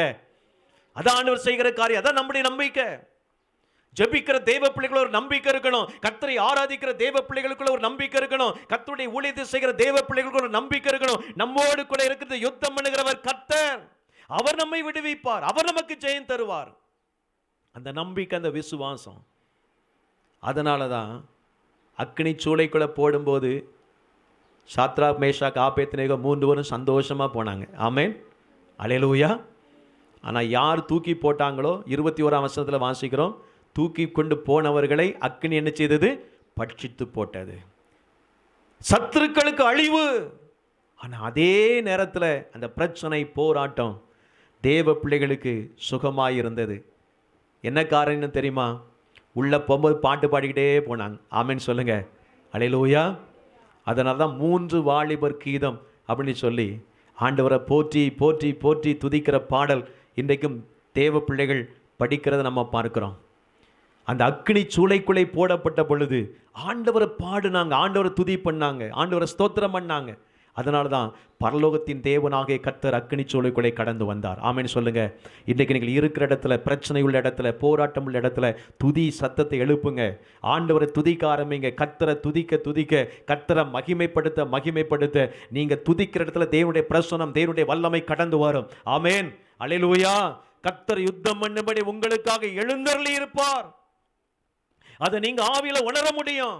எங்க நீங்க துதிக்கிறீங்களோ அங்கே தேவன் பிரசன்னமாகி விடுகிறார். அதான் நடந்தது. அதனாலதான் ராஜாவுடைய கண்ணுக்கு தெரிஞ்சது 4ஆம் நபருடைய சாயல் தேவகுமாரனுக்கு ஒப்பா இருக்கிறது. ஆமென் சொல்லுங்களேன். அல்லேலூயா. ஆமா. உபத்திரவத்தின் பாதையில் நீங்கள் கடந்து வரும்போதெல்லாம் கர்த்தர் உங்களுக்காக யுத்தம் பண்ண வேண்டும் என்று சொல்லி நினைக்க போறதெல்லாம், ஆண்டவரே இந்த யுத்தத்தில் எனக்கு நீ ஜெயம் கொடுக்க போகிறீர், அதற்காக உமக்கு ஸ்தோத்திரம் ஸ்தோத்திரம் ஸ்தோத்திரம்னு சொல்லி கர்த்தரை மகிமைப்படுத்த வேண்டும். ஆமென் சொல்லுங்க. அல்லேலூயா. ஆண்டவர் பட்சிக்கிற அக்கினி என்று வேதம் சொல்லுகிறார். அவருடைய அக்கினிக்கு முன்பதாக இந்த உலகத்தில் ஒரு மனுஷனுக்கு முடியாது. ஆமென். ஆமாம். சங்கீதம் 97 சங்கீதம் 3ஆம் வசனம் அப்படி சொல்லுகிறார். அக்கினி அவருக்கு முன் சென்று பட்சிக்கும். ஆண்டவருடைய அக்கினி அது சத்துருக்களுக்கு அங்கே, எனக்கன்பான தேவனுடைய பிள்ளைகளை வேதம் சொல்கிறது, சத்துருக்களுக்கு அது அழிவை உண்டு பண்ணுகிறது. தேவ பிள்ளைகளுக்கோ அது இருளை எப்படி இருக்கிறதா? வெளிச்சமாக்குறது என்று வேதம் சொல்லுகிறார். எந்த தடை வந்தாலும், எந்த பிரச்சனைகள் வந்தாலும், எந்த போராட்டங்கள் வந்தாலும் துதி சத்தத்தை எழுப்ப எழுப்ப தடைகள் மாறும். ஆமென். பெரிய எரிகோ பட்டணம் தேவ பிள்ளைகள் என்ன பண்ணாங்க? துதித்தாங்க. வசனம் அப்படிதான் சொல்லுது. ஆர்ப்பரித்தார்கள். யோசுவாவின் புஸ்தகம் 6ஆம் அதிகாரம் 16ஆம் வசனத்திலே வாசிக்கிறோம். ஆர்ப்பரியுங்கள். ஆர்ப்பரிச்சாங்க. அவர்கள் துதி செய்ய தொடங்கின போது, துதி செய்ய ஆரம்பித்த உடனே துதிக்க துதிக்க எரிகோவின் அலங்கம் இடிந்து விழுந்தது. இப்போமே நீங்கள் துதிக்க ஆரம்பிச்சிருங்க. நீங்கள் துதிக்க துதிக்க என்ன பிரச்சனை இருக்குதோ அந்த பிரச்சனை கொஞ்சம் கொஞ்சமாக மாறுகிறத உங்கள் கண்கள் காணும். ஆமென். துதிக்க துதிக்க தான் உடையும். ஆமீன் சொல்லுங்க. துதிக்க துதிக்க இன்னொரு காரியத்தை கூட மனசில் வச்சுக்கலாம். துதிக்க துதிக்க சத்துனுடைய மண்டை ஆண்டவர் உடைப்பார். அப்படி வச்சுக்கங்க. ஒரு வேலை சொல்லுங்க, அல்லேலூயா. ஆமாம், அவன் மூளை அப்படியே வேற விதமாக வேலை செய்யும். நீங்கள் துதிக்க துதிக்க ஆண்டவர் மட்டுப்படுத்தி போட்டு விடுவார். ஆமேன். சங்கீதக்காரன் சொல்கிறார், எழுந்திருந்து மடங்கடியும் ஆண்டவரே அப்படின்னு அர்த்தம் என்ன? மட்டுப்படுத்துங்கன்னு அர்த்தம். ஆமேன்னு சொல்லுங்க, அல்லேலூயா. நல்லா வளர்ந்துட்டு வர்ற ஒரு செடி இருக்குன்னு வைங்க, முனையை கட் பண்ணிட்டா என்ன நடக்கும்? முனையை கட் பண்ணிட்டா அதுக்கு பிறகு அது தடுக்கிறதுக்கு ஒரு மாதத்துக்கு அது என்ன செய்யும்? படாத பாடு என்ன செய்யணும்? படணும். மட்டுப்படுத்துறது ஆண்டவர் மட்டுப்படுத்திடுவார். அது துதினால தான் நடக்கும். ஆமேன்னு சொல்லுங்களேன். துதிக்கிற இடத்துல ஆண்டவர் பிரசன்னமாகி விடுவார். ஆண்டவர் வந்துடுவார். ஆமாம், வழி திறக்கும், அடைக்கப்பட்ட வாசல்கள் திறக்கும். ஆமேன்னு சொல்லுங்க. ஆமாம், அப்போஸ்தலர் 16ஆம் அதிகாரத்தில் பவுலும் சீலாவும் துதிக்கிறாங்க. ஆமாம், துதிக்க முடியாத சூழ்நிலை தான், பிரச்சனை தான், போராட்டம் தான், துன்பம் தான், ஆனாலும் துதிக்கிறாங்க. துதிக்க துதிக்க வாசல் என்ன செய்யுது? திறக்கப்படு. அடைக்கப்பட்ட வாசலை ஆண்டவர் திறந்துட்டார். ஆமேன்னு சொல்லுங்களேன். அல்லேலூயா. கர்த்தர் உங்கள் பட்சத்தில் உங்களுக்காக யுத்தம் பண்ணணுமா? நீங்கள் எப்பவும் ஆண்டவர் துதித்து கொண்டே இருக்கணும், ஆண்டவர் மகிமைப்படுத்தி கொண்டே இருக்கணும். ஆமேன்னு சொல்லுங்களேன். அல்லேலூயா. கடைசியாக ஆவியானவர் வேதத்தில் ஒரு காரியத்தை எழுதி வைத்திருக்கிறார். பிரச்சனைகளை கண்டு நாம் சோர்ந்து போய்விடக்கூடாது. பிரச்சனைகளை கண்டு ஆவிக்குரிய ஜீவிதத்தில் நாம் பின்மாற்றம் அடைந்து போய்விடக்கூடாது. பிரச்சனைகளை மேற்கொள்ள, பிரச்சனைகளை ஃபேஸ் பண்ண நம்ம பழகிடணும். ஆமேன்னு சொல்லுங்களேன். அல்லேலூயா. முதலாவது காரியம், ப்ரே இன் த ப்ராப்ளம்ஸ். உங்கள் ப்ராப்ளம்ஸ் வரும்போதெல்லாம், பிரச்சனை வரும்போதெல்லாம் நீங்கள் ப்ரே பண்ணணும், ஜெபிக்கணும். ரெண்டாவது, ப்ரேஸ் இன் த ப்ராப்ளம்ஸ். உங்கள் ப்ராப்ளம் வரும்போது, பிரச்சனைகள் வரும்போதெல்லாம் நீங்கள் ஆண்டவரை துதிக்க பழகணும். மூன்றாவது, ஃபேஸ் யுவர் ப்ராப்ளம்ஸ். அநேக சமயத்தில் நம்ம ஃபேஸ் பண்ணுறதுக்கு விருப்பம் இல்லை, பிரச்சனையே இருக்கக்கூடாதுன்னு நினைக்கிறோம். பிரபலமான ஊழியர்கள்லாம் சொல்லுவாங்க, பிரச்சனை இல்லாட்டா அது ஊழியமே அல்ல. ஊழியம் இருந்தால் கண்டிப்பாக பிரச்சனை என்ன செய்யும்? இருக்கும். ஆண்டவருக்காக பரிசுத்தமாக வாழ நம்ம பிரயாசப்படும்போது சில பிரச்சனைகள் வரும். ஆனால் தேவ பிள்ளைகள் ஆவிக்குரிய காரியத்தில் அதை எதிர்த்து நிற்க நம்ம பழகணும். சத்ருவை வேதம் அப்படித்தான் சொல்லுகிறது. யாக்கோபு 4ஆம் அதிகாரம் 7ஆம் வசனத்தில் ஆண்டவர் சொல்லி வைத்திருக்கிறார், எதிர்த்து நில்லுங்கள், அப்பொழுது பிசாசு என்ன செய்வான்? ஓடி போவான். எதிர்த்து நில்லுங்க. ஏன்? நமக்கு விரோதமாக வருகிறவன் மனுஷன் அல்ல, அவனுக்கு பின்னால் ஒரு சத்துருடைய கிரியை செயல்பட்டு கொண்டிருக்கிறது. நமக்கு விரோதமாய் வருகிறவன் நம்முடைய சொந்தக்காரன் அல்ல, அவனுக்கு பின்னால் இன்னொரு காரியம் செயல்பட்டு கொண்டிருக்கிறது. நமக்கு விரோதமாக செயல்படுகிறவனை மனுஷன் நம்ம பார்க்கிறோம், அவனுக்கு பின்னால இன்னொரு கிரியை செயல்பட்டு கொண்டிருக்கிறது. அதனால தான் ஆண்டவர் சொல்கிறார், அதை எதிர்த்து நில்லுங்க. ஆமீன் சொல்லுங்க.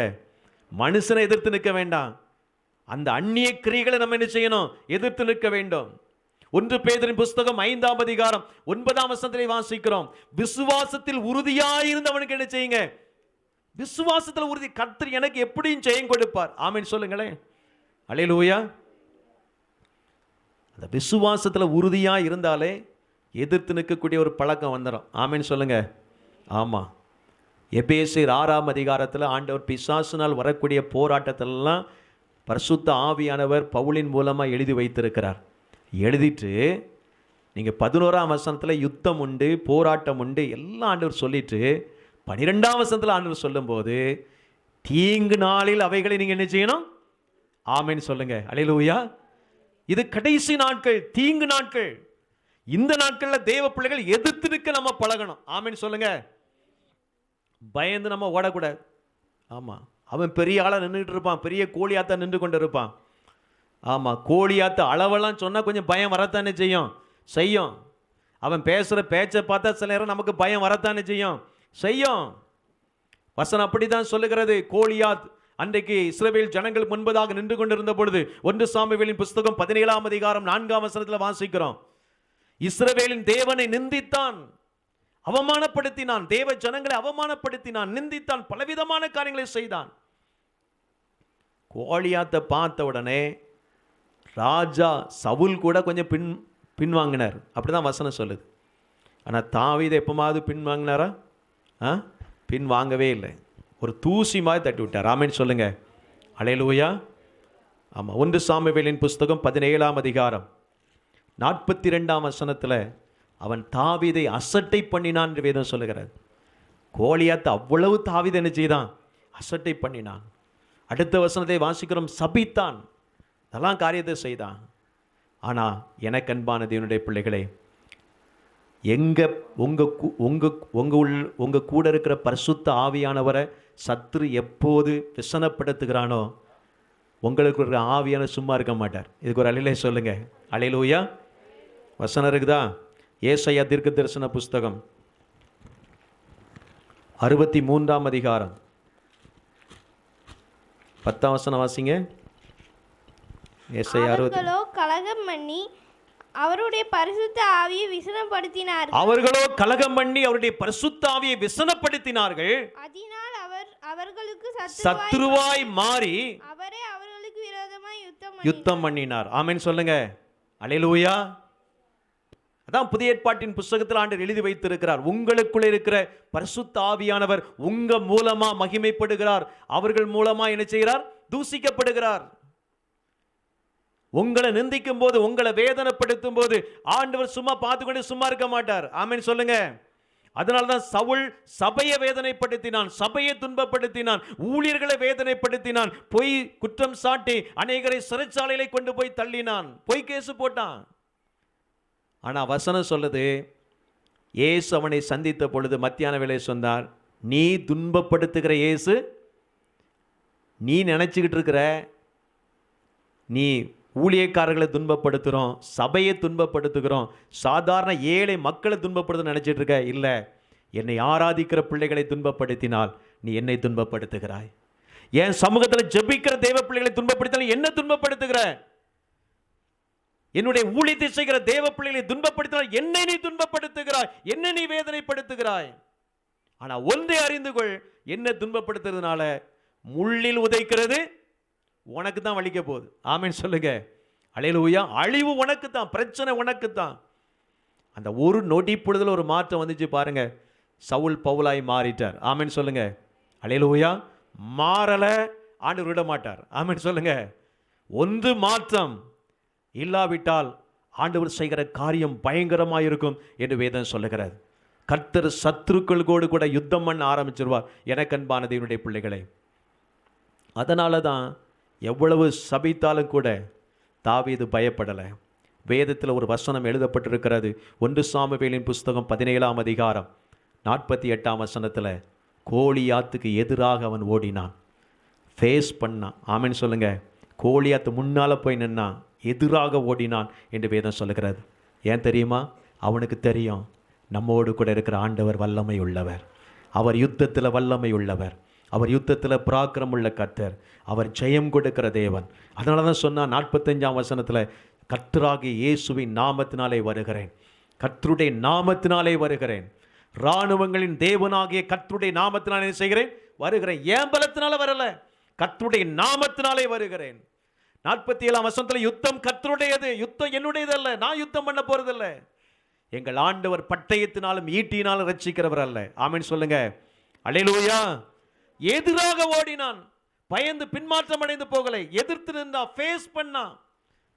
இன்னைக்கு நம்முடைய வாழ்க்கை எப்படி இருக்கிறது? பிரச்சனைகளை கண்டு நம்ம பின்வாங்கி போய்விடக்கூடாது, எதிர்த்து நிற்க நம்ம பழகி கொள்ளணும். ஆமென் சொல்லுங்களேன், அல்லேலூயா. அதனால தான் 49ஆம் வசனத்தில், ஒரு கல்லை பயன்படுத்தினான், கர்த்தர் யுத்தம் பண்ணினார். பொதுவாக நம்ம முன்னால் நடக்கிறத நம்ம பார்த்துக்கிட்டே இருக்கிறோம். தாவீது ஒரு கல்லை அனுப்புனா, அந்த கல் நெற்றியிலை பதிந்து கோலியாத் எப்படி விழுந்தானா? முகங்கொப்புற விழுந்தான். அந்த ஒரு கல்லில் வீழ்த்திட்டானாப்பா தாவீது. ஆனால் யுத்தம் பண்ணது தாவீது அல்ல, கர்த்தர் யுத்தம் பண்ணினார். ஆமென் சொல்லுங்க. ஏன் தெரியுமா? அவன் முகங்கொப்புற விழுந்ததை வச்சு நீங்கள் அறிந்து கொள்ளணும்.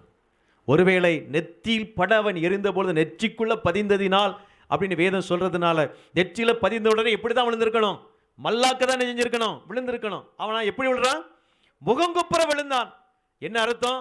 இயேசுவின் நாமத்தை பயன்படுத்தி நம்ம ஜெபிக்க ஆரம்பிச்ச உடனே, இயேசுவின் நாமத்தை பயன்படுத்த இயேசுவின் நாமத்தை சொல்லி சொல்லி ஜெபிக்க கர்த்தருடைய வல்லமை வெளிப்படும். நான் விசுவாசிக்கிறேன், இந்த கல்லை அவன் கவன் கல்லை வச்சு அனுப்புன அடுத்த நிமிஷம் ஆண்டவர் பெதடியில் ஒரு அடி கொடுத்துருக்கணும். ஆமென் சொல்லுங்க. அதனால கோலியாத்து எப்படி விழுந்தான்? முகங்கொப்புற விழுந்தான். ஆமென் சொல்லுங்க. அதான் ஆண்டவர் செய்கிற யுத்தம். எவ்வளோ பெரிய கோலியாத்தா இருந்தாலும் ஆண்டவர் விழ பண்ணுவார். ஆமென், அல்லேலூயா. எவ்வளவு பெரிய ஐஸ்வர்யவானாக இருந்தாலும், எவ்வளவு பெரிய அதிகாரம் படைத்தவனாக இருந்தாலும், தேவ பிள்ளைகளுக்கு விரோதமாய் ஜெபிக்கிற தெய்வ பிள்ளைகளுக்கு விரோதமாய், கர்த்தரை ஆராதிக்கிற பிள்ளைகளுக்கு விரோதமாய் எழும்பி வரும்போது கர்த்தர் யுத்தம் பண்ணுவார். அப்படி நடக்கும். ஆமென் சொல்லுங்க. ஆனால் தேவ பிள்ளைகளாகிய நாம் ஆண்டவர் யுத்தம் பண்ண வேண்டும் என்று சொன்னால் நம்ம சும்மா இருக்கணும். சும்மா இருந்து ஜெபம் பண்ணி கொண்டே இருக்கணும். ஆமென் சொல்லுங்க. சும்மா இருந்து ஆண்டவர் துதித்து கொண்டே இருக்கணும். ஆமென் சொல்லுங்க. விசுவாசத்தோடு பிரச்சனைகளை என்ன செய்யணும்? மேற்கொள்ளணும், ஃபேஸ் பண்ணணும். ரொம்ப முக்கியமான காரியம். ஜெபம் எல்லாரும் எழுந்து கர்த்தருடைய சமூகத்தை நோக்கி பார்ப்போம். ஆமென். இன்றைக்கு ஒரு பெரிய ஜெயத்தை கர்த்தர் நமக்கு தர விரும்புகிறார். ஆமென். நீங்கள் எந்த இடத்துல இருந்தாலும் ஆமென், உங்களுக்காக கர்த்தர் இன்றைக்கு யுத்தம் பண்ண போகிறார். ஆமென். அதற்காக தான் ஆவியானவர் அவருடைய வார்த்தை கொண்டு உங்களோடு கூட பேசிக்கொண்டே இருக்கிறார். ஆமென். கர்த்தருடைய சமூகத்தை நோக்கி பாருங்க. ஆமென். கர்த்தர் யுத்தம் பண்ணுகிற ஒரு நேரம். ஆமென். உங்களுக்கு ஆண்டவர் ஜெயத்தை கொடுக்கிற ஒரு நேரம். Thank you Lord. உமக்கு நன்றி, உமக்கு நன்றி, உமக்கு ஸ்தோத்திரம், உமக்கு ஸ்தோத்திரம், உமக்கு ஸ்தோத்திரம் ஆண்டவரே. ஆமென். கர்த்தர் உங்களுக்காக ஆமென் யுத்தம் பண்ணுவார். ஆமென். மகனே, ஆமென், உங்களுக்காக கர்த்தர் யுத்தம் பண்ணுவார். ஆமென். மகளை, உங்களுக்காக கர்த்தர் யுத்தம் பண்ணுவார். ஆமென். ஜெபிக்கிற உங்களுக்காக, கர்த்தரை ஆராதிக்கிற உங்களுக்காக, கர்த்தருடைய ஊழியத்தை செய்கிற உங்களுக்காக ஆமென் கர்த்தர் யுத்தம் பண்ணுகிற நாட்கள் வந்திருக்கிறது. ஆமென். ஆண்டுடைய சமூகத்தை நோக்கி பாருங்க. ஆமென். கர்த்தர் யுத்தம் பண்ணும்போது என்ன நடக்கும் என்பதை ஆண்டவர் இன்னைக்கு நமக்கு கற்று தந்திருக்கிறார். ஆமென். கர்த்தர் யுத்தம் பண்ணும்போது ஆமென் சத்துருக்கள் மீது கற்களை விழ பண்ணுவார். ஆமென். கர்த்தர் யுத்தம் பண்ணும்போது சத்துருக்கள் தண்ணீரை போல உடைந்தோடுவார்கள். ஆமென். கர்த்தர் யுத்தம் பண்ணும்போது ஆமென் தேவ பிள்ளைகள் ஆமென் யுத்தம் ஆமென் ஜெபிக்க ஜெபிக்க கர்த்தரை ஆமென் துதிக்க துதிக்க கர்த்தர் யுத்தம் பண்ண ஆரம்பித்து விடுவார். ஆமென். அப்படி யுத்தம் பண்ணும்போது ஆமென் ஜெயத்தை பெற்றுக் கொள்வீர்கள்.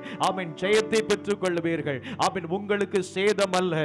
ஆமென். ஜெயத்தை பெற்றுக் கொள்வீர்கள். அன்றைக்கு யுத்த களத்தில் யோசுவா நின்று கொண்டிருந்த போது மோசே தன் கைகளை உயர்த்தி ஜெபம் பண்ணி கொண்டிருந்தான். அவன் ஜெபிக்க ஜெபிக்க ஆமென் யுத்தத்தில் ஜெயம் உண்டாயிற்று. ஆமென். எப்ப ஜெபத்தை ஆமென் அவன் நிறுத்த ஆரம்பித்தானோ கையை தாழ விடுகையில் ஆமென் அமலேக்கியர்கள் மேற்கொண்டார்கள் என்று வேதம் சொல்லுகிறது. ஆனால் ஆரோனும் ஊரும் போய் அவருடைய கையை உயர்த்தி பிடித்த பொழுது ஆமென் யுத்த களத்தில் ஜெயம் உண்டாயிற்று. ஆமென். தேவ பிள்ளையே கைகளை உயர்த்தி ஜெபம் பண்ணு. ஆமென். தேவனுடைய சமூகத்தில் கைகளை உயர்த்தி ஜெபம் பண்ணுங்க. ஆண்டவருடைய சமூகத்தில் ஆண்டவரே ஆமென் யுத்தத்தை நடக்கிற கர்த்தர் நீர்தான்ப்பா. ஆமென். யுத்தத்தில் ஜெயம் கொடுக்கிற தேவன் நீர்தான் ஆண்டவரே. ஆமென். எங்க பக்கத்து பட்சத்தில் இருந்து யுத்தம் பண்ணுகிற தெய்வம் ஆமென் நீங்க தான்ப்பா. ஆமென். சொல்லுங்க சொல்லுங்க. ஆமென். இயேசுதான் யுத்தம் பண்ணுகிற தெய்வம். ஆமென். இயேசுதான் உங்கள் பட்சத்தில் இருந்து உங்களுக்காக ஆமென் யுத்தம் பண்ணுகிற தெய்வம். ஆமென். இயேசு இன்றைக்கு ஜெயத்தை கொடுக்க விரும்புகிறார். ஆமென். இயேசு உங்களுக்கு ஜெயத்தை கொடுக்க விரும்புகிறார். ஆமென். அவரை நோக்கி ஜெபம் பண்ணுங்க. ஆமென். எந்த காரியத்தில் உங்களுக்கு பிரச்சனை இருக்கிறதோ அதை சொல்லி ஜெபம் பண்ணுங்க. ஆண்டவருடைய சமூகத்தில் ஆமென் முறையிடுங்க. மோசேயை போல முறையிடுங்க. ஆமென். பதில் வரும் வரைக்கும் முறையிட்டு கொண்டே இருங்க. ஆமென். ஆண்டவருடைய சமூகத்தில் ஜெபம் பண்ணுங்க. ஜெபம் பண்ணுங்க. ஜெபம் பண்ணுங்க.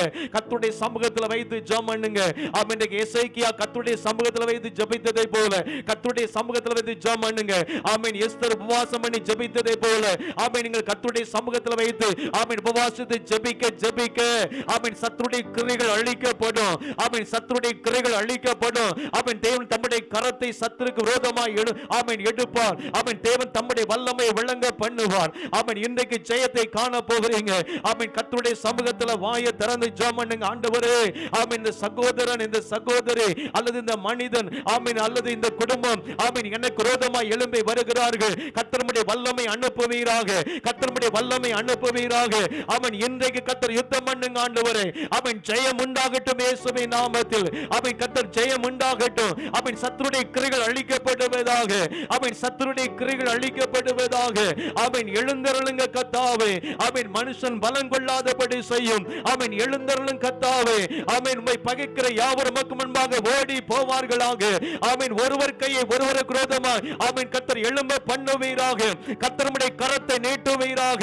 இயேசுவின் நாமத்தினால அவன் எந்த பலத்தோடு சத்துரு வருகிறானோ அந்த கிரியைகள் பொல்லாதவர்களின் பலவந்தரின் கைக்கு விடுதலையாக்குகிற தேவ வல்லமை அவன் இன்றைக்கு நம்முடைய பிள்ளைகளுக்காக வெளிப்படட்டும் ஆண்டவரே. இதோ இந்த ஜெபத்தில் இணைந்து ஜெபிக்கிற அவன் ஒவ்வொரு குடும்பத்துக்குள்ள நம்முடைய வல்லமை அனுப்புவீராக. ஒவ்வொருடைய ஊழியத்தில் நம்முடைய வல்லமை அனுப்புவீராக. எந்த இடத்துல பிரச்சனை இருக்கிற இடத்துல நம்முடைய வல்லமை அனுப்புவீராக. கர்த்தர் யுத்தம் பண்ணுங்க ஆண்டவரே. ஆமென். கர்த்தர் யுத்தம் பண்ணுங்க ஆண்டவரே. ஆமென். Thank you Lord. உமக்கு நன்றி. இப்போ அதற்காக ஜெபிக்க போகிறோம். ஆமென். ராஜா சிங் பிரதர் வந்து இதற்காக ஜெபம் பண்ணுவாங்க. ஆமென். கூட இணைந்து நம்ம எல்லாரும் ஜெபிக்க போகிறோம். ஆமென். கர்த்தருடைய சமூகத்துல. ஆமென். Thank you Lord. உமக்கு நன்றி ஆண்டவரே. ஆமென். சகோதரர் கூட இணைந்து எல்லாரும் ஜெபிக்க போகிறோம். ஆமென். கர்த்தர் ஒரு பெரிய ஜெயத்தை தர போகிறார். ஆமென். இன்றைக்கு உங்களுக்கு விடுதலையின் நாள், இன்றைக்கு உங்களுக்கு ஜெயத்தின் நாள். ஆமென். கர்த்தருடைய சமூகத்துல ஆமென் ஆசீர்வாதத்தை பெற்றுக்கொள்ளுகிற நாள். ஆமென். நன்மையை பெற்றுக்கொள்ளுகிற நாள். ஆமென். சகோதரர் கூட இணைந்து ஜெபம் பண்ணுங்க ஆண்டவரே. ஆமென். ஜெயம் உண்டாகட்டும், விடுதலை உண்டாகட்டும். ஆமென். ஜெபம் பண்ணுங்க, ஜெபம் பண்ணுங்க. ஹalleluya, ஹalleluya, ஹalleluya, ஹalleluya. ரேபா காபா ராபா ஷாபா ராபா காபா ராபா. எங்களுக்காக யுத்தம் பண்ணுகிற தேவனாகிய கர்த்தாவே உம்மை துதிக்கிற ஆண்டவரே. ஆமென். எங்களுக்கு எதிராக இருக்கக்கூடிய எல்லா கோலியாத்தின் வல்லமைகள் இயேசு கிறிஸ்துவின் நாமத்தினால ஆமென் விழுந்து போவதாக. இயேசு கிறிஸ்துவின் நாமத்தினால கர்த்தர் சிதறடிப்பீராக. ஆமென், ஆமென், ஆமென்.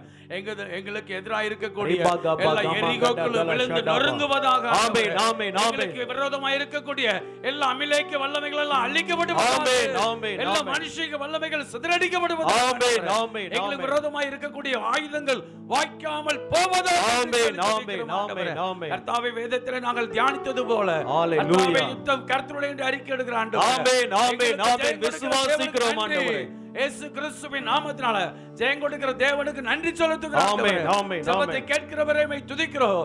மாம்சமான யாவரும் இடத்தில் வருவார்கள் என்று வேதத்தில் வாசிக்கிறோமே.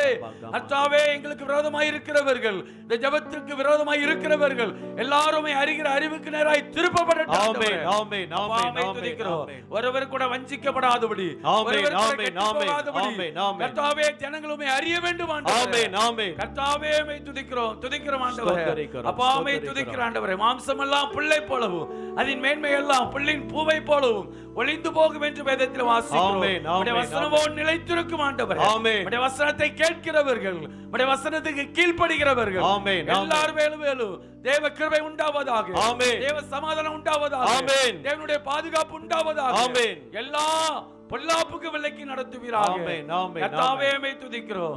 கர்த்தாவே, உம்மை துதிக்கிற ஆண்டவரே. ஆமென், ஆமென். சத்துருக்களின் கையிலிருந்து கர்த்தர் தம்முடைய ஜனத்தை விடுவிப்பீராக. ஆமென்.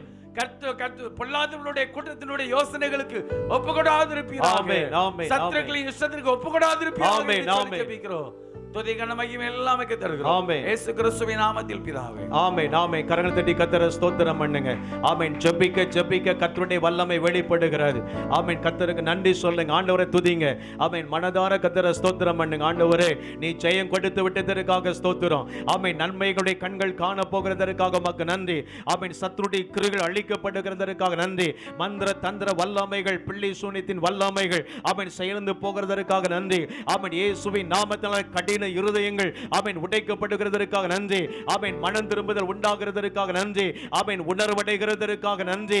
ஆமென். மாற்றம் உண்டாகிறதற்காக நன்றி. ஆமென். கர்த்தர் விடுதலை கொடுக்கிறதற்காக ஸ்தோத்திரம். ஆமென். ஒரு விஷயம் எல்லாம் கரங்கள் தட்டி கர்த்தரை ஸ்தோத்திரம் பண்ணுங்க. ஹalleluya, உமக்கு நன்றி. ஹalleluya, உமக்கு ஸ்தோத்திரம், ஸ்தோத்திரம், ஸ்தோத்திரம், ஸ்தோத்திரம் ஆண்டவரே. எல்லாரும் வலதுகரம் உயர்த்தி ஜெபம் பண்ணுவோமா? ஆமென். கர்த்தர் நம்முடைய ஜெபத்தை கேட்டு ஆமென் சத்துருடைய கிரியைகள் எல்லாம் கர்த்தர் அழித்து போட்டு விட்டார். ஆமென். இன்றைக்கு ஒரு ஜெயத்தை, விடுதலையை ஆமென் தேவன் நமக்கு கொடுக்க விரும்புகிறார். ஆமென். உங்களை கர்த்தர் ஆசீர்வதிக்கிற ஒரு நேரம். ஆமென். இதை பார்த்து கொண்டிருக்கிற உங்களோடு கூட ஆவியானவர் பேசி இருக்கிறார். ஆமென். உங்களை ஆசீர்வதிக்கும்படியாக தான் இந்த ஜெபம். ஆமென். ஆண்டவருடைய சமூகத்தில் ஜெபம் பண்ணுங்க. ஆமென். படிப்பின் காரியம், வேலை காரியம், ஆமென் திருமண காரியம், கர்ப்பத்தின் கனி, கடன் பிரச்சனை, ஆமென் பண தேவைகள், ஆமென் எதுவா இருந்தாலும் இப்ப ஜெபம் பண்ணுங்க, ஜெபம் பண்ணுங்க. ஆமென். கர்த்தருடைய சமூகத்தில் ஜெபம் பண்ணுங்க. ஆமென். கர்த்தர் தம்முடைய வல்லமை அனுப்பட்டும், தம்முடைய வல்லமை அனுப்பட்டும். ஆமென். விடுதலை உண்டாகட்டும், விடுதலை உண்டாகட்டும், விடுதலை உண்டாகட்டும். ஆமென். இயேசுவின் நாமத்தினால, இயேசுவின் நாமத்தினால ஆமென். ஜெபம் பண்ணுங்க, ஜெபம் பண்ணுங்க. ஆண்டவரே, ஆமென் எனக்கு ஒரு அற்புதத்தை செய்யுங்கப்பா. ஆமென். இதை பார்த்து கொண்டிருக்கிற ஆமென் உங்களோடு கூட ஆவியானவர் இடைப்படுகிறார். ஆமென். மகளே, ஆமென் உன்னை அதிசயங்களை காணப்படுவேன் என்று கர்த்தர் சொல்லுகிறார். ஆமென். கர்த்தர் உனக்கு ஒரு அற்புதம் நடக்கும் என்று கர்த்தர் சொல்லுகிறார். ஆமென். உன் தேவைகளை நான் சந்திப்பேன் என்று கர்த்தர் சொல்லுகிறார். ஆமென். பலவீனத்திலே என் பலன் பூரணமாய் விளங்கும் என்று ஆமென் கர்த்தர் சொல்லுகிறார். ஆமென். கர்த்தரை ஸ்தோத்திரம் பண்ணுங்க. ஆமென். இரட்டிப்பான நன்மையை தருவேன் என்று கர்த்தர் சொல்லுகிறார். ஆமென். உங்களுக்கு இன்னைக்கு ஒரு அற்புதம், இன்னைக்கு ஒரு அதிசயம் நடக்க போகிறது. ஆமென். விசுவாசத்தோடு ஜெபம் பண்ணுங்க. ஆமென். ஜெபித்து நம்ம நிறைவு செய்ய போகிறோம். ஆமென். நல்ல வலதுகரம் உயர்த்தி ஆண்டவருடைய சமூகத்தில் ஆமென் விசுவாசத்தோடு ஜெபம் பண்ணுங்க. ஆமென். இன்றைக்கு அற்புதங்களை காண போகிறீர்கள். ஆமென். பாஸ்டர் ரா பாவப்பட்டு வந்து அதற்காக ஜெபம் பண்ணுவாங்க. ஆமென். உங்களுடைய ஆசீர்வாதத்துக்காக ஜெபம் பண்ணுவாங்க. அவரோடு கூட இணைந்து நம்ம ஜெபிக்க போகிறோம். ஆமென். கர்த்தர் இன்றைக்கு ஒரு அற்புதத்தை செய்து, ஆமென், கர்த்தர் தம்முடைய வல்லமை விளங்க பண்ண போகிறார். ஆமென். அதிசயத்தை காண போகிறீர்கள். ஆமென். கர்த்தருடைய சமூகத்துல ஜெபம் பண்ணுங்க, ஜெபம் பண்ணுங்க. ஆமென். படிப்பின் காரியம், வேலை காரியம் எதுவா இருந்தாலும் ஆமென், கர்த்தருடைய சமூகத்துல அர்ப்பணித்து ஜெபம் பண்ணுங்க. ஆமென். இழந்து போனதை கர்த்தர் திரும்ப கொடுத்து ஆசீர்வதிப்பார். ஆமென். ஜெபம் பண்ணுவோம். அவரோடு கூட இணைந்து நம்ம ஜெபிக்கலாம். ஸ்தோத்திரம் ஆண்டவரே, நன்றியோடு துதிக்கிறோம் அப்பா. எங்கள் சர்வ வல்லமையுள்ள தேவனே, மக்கு நன்றி செலுத்துகிறோம் ஆண்டவரே. கர்த்தர் கொடுத்த இந்த நல்ல உபவாச நாளுக்காக உமக்கு நன்றி செலுத்துகிறோம் அப்பா. ஆண்டவரே, இந்த நாளிலும் நாங்கள் கேட்டது போலவே எங்களுடைய வாழ்க்கை எப்பொழுதும் ஜெயமுள்ளதா இருக்கணும்ப்பா, வெற்றியுள்ளதா இருக்கணும் ஆண்டவரே. எல்லாவற்றையும் மேற்கொள்ளுகிற அந்த அபிஷேகம் கிருபைகளும் எங்கள் மேல அளவில்லாமல் ஊற்றப்பட வேண்டும் ஆண்டவரே. விசேஷமாக இந்த வேளையிலும் கூட எதிர்பார்ப்போடு தேவையோடு இருக்கிற பிள்ளைகளுக்காக அப்பா உம்முடைய முகத்தை நோக்கி பார்க்கிறோம் ஆண்டவரே. அப்பா உம்முடைய முகத்தின் பிரகாசம் ஆண்டவரே ஒவ்வொரு பிள்ளைகளுடைய வாழ்க்கையிலும் இன்றைக்கு நன்மையை கொண்டு வரட்டும், ஆசீர்வாதத்தை கொண்டு வரட்டும், விடுதலையை கொண்டு வரட்டும். எதிர்பார்க்கிற நன்மைகள் ஆண்டவரே, நல்ல படிப்புக்காக, நல்ல வேலைக்காக, தொழிலுக்காக, திருமண காரியங்களுக்காக ஆண்டவரே, புத்திர பாக்கியத்துக்காக ஜெபித்துக் கொண்டிருக்கிற ஒவ்வொரு பிள்ளைகளுடைய தேவைகளையும் கர்த்தர் அற்புதமாய் சந்திப்பீராக. கேளுங்கள், உங்கள் சந்தோஷம் நிறைவாயிருக்கும்படி பெற்றுக் கொள்வீர்கள் என்று சொன்ன தேவன் ஆண்டவரே, வாஞ்சையோடு கேட்டுக்கொண்டிருக்கிற பிள்ளைகள், விசுவாசத்தோடு கேட்டுக்கொண்டிருக்கிற பிள்ளைகள், தன்னுடைய வியாபாரம் இன்னும் மேன்மை அடைய வேண்டும் என்று சொல்லி, தன்னுடைய பிசினஸ்ல இன்னும் ஆசீர்வாதம் உண்டாக வேண்டும் என்று சொல்லி ஆண்டவரே மக்கு நன்றி. வேலை காரியத்துல கர்த்தர் வழிகளை திறக்க வேண்டும் என்று சொல்லி, பிள்ளைகளுடைய திருமண காரியத்துக்கு வழிகள் திறக்கப்பட வேண்டும் என்று சொல்லி, புத்திர பாக்கியத்தை கர்த்தர் தர வேண்டும் என்று சொல்லி, சரீரத்தில் நல்ல ஆரோக்கியத்தை தர வேண்டும் என்று சொல்லி ஜெபித்துக் கொண்டிருக்கிற ஒவ்வொரு பிள்ளைகளுக்கும் கர்த்தர் நல்ல பதிலை கொடுப்பீராக. நன்மையான ஈவுகள், பூரணமான வரங்கள் பரத்தில் இருந்து உண்டாகி சோதிகளின் பிதாவினிடத்திலிருந்து இறங்கி வருகிறது என்ற வார்த்தையின்படியே இந்த ஜெபிக்கிற நேரத்தில் ஒவ்வொரு பிள்ளைகளுக்கும் கடந்து வருவதாக. நன்மைகளை கட்டளையிடுவீராக, ஆசீர்வாதங்களை கட்டளையிடுவீராக. என்னென்ன காரியத்துக்காக உம்முடைய பிள்ளைகள் ஜெபித்துக் கொண்டிருக்கிறாங்களோ எல்லா காரியத்திலேயும் தேவன் நன்மை செய்யுங்க ஆண்டவரே. நல்லவராய் நன்மை செய்கிறவராய் சுற்றி திரிந்த அதே இயேசு இன்றைக்கும் நல்லவராகவே இருக்கிறீங்கப்பா, நன்மை செய்கிறவராகவே இருக்கிறீங்கப்பா. விசுவாசத்தோடு ஜெபிக்கிற ஒவ்வொரு பிள்ளைகளுடைய வாழ்க்கையிலும் இன்றைக்கு அந்த நன்மை கடந்து வரட்டும். தடைப்பட்டிருக்கிற காரியங்கள் இயேசுவின் நாமத்தினாலே தடைகள் நீங்குவதாக, அடைக்கப்பட்ட வாசல்கள் திறப்பதாக, புதிய வழியை கர்த்தர் திறந்து கொடுப்பீராக.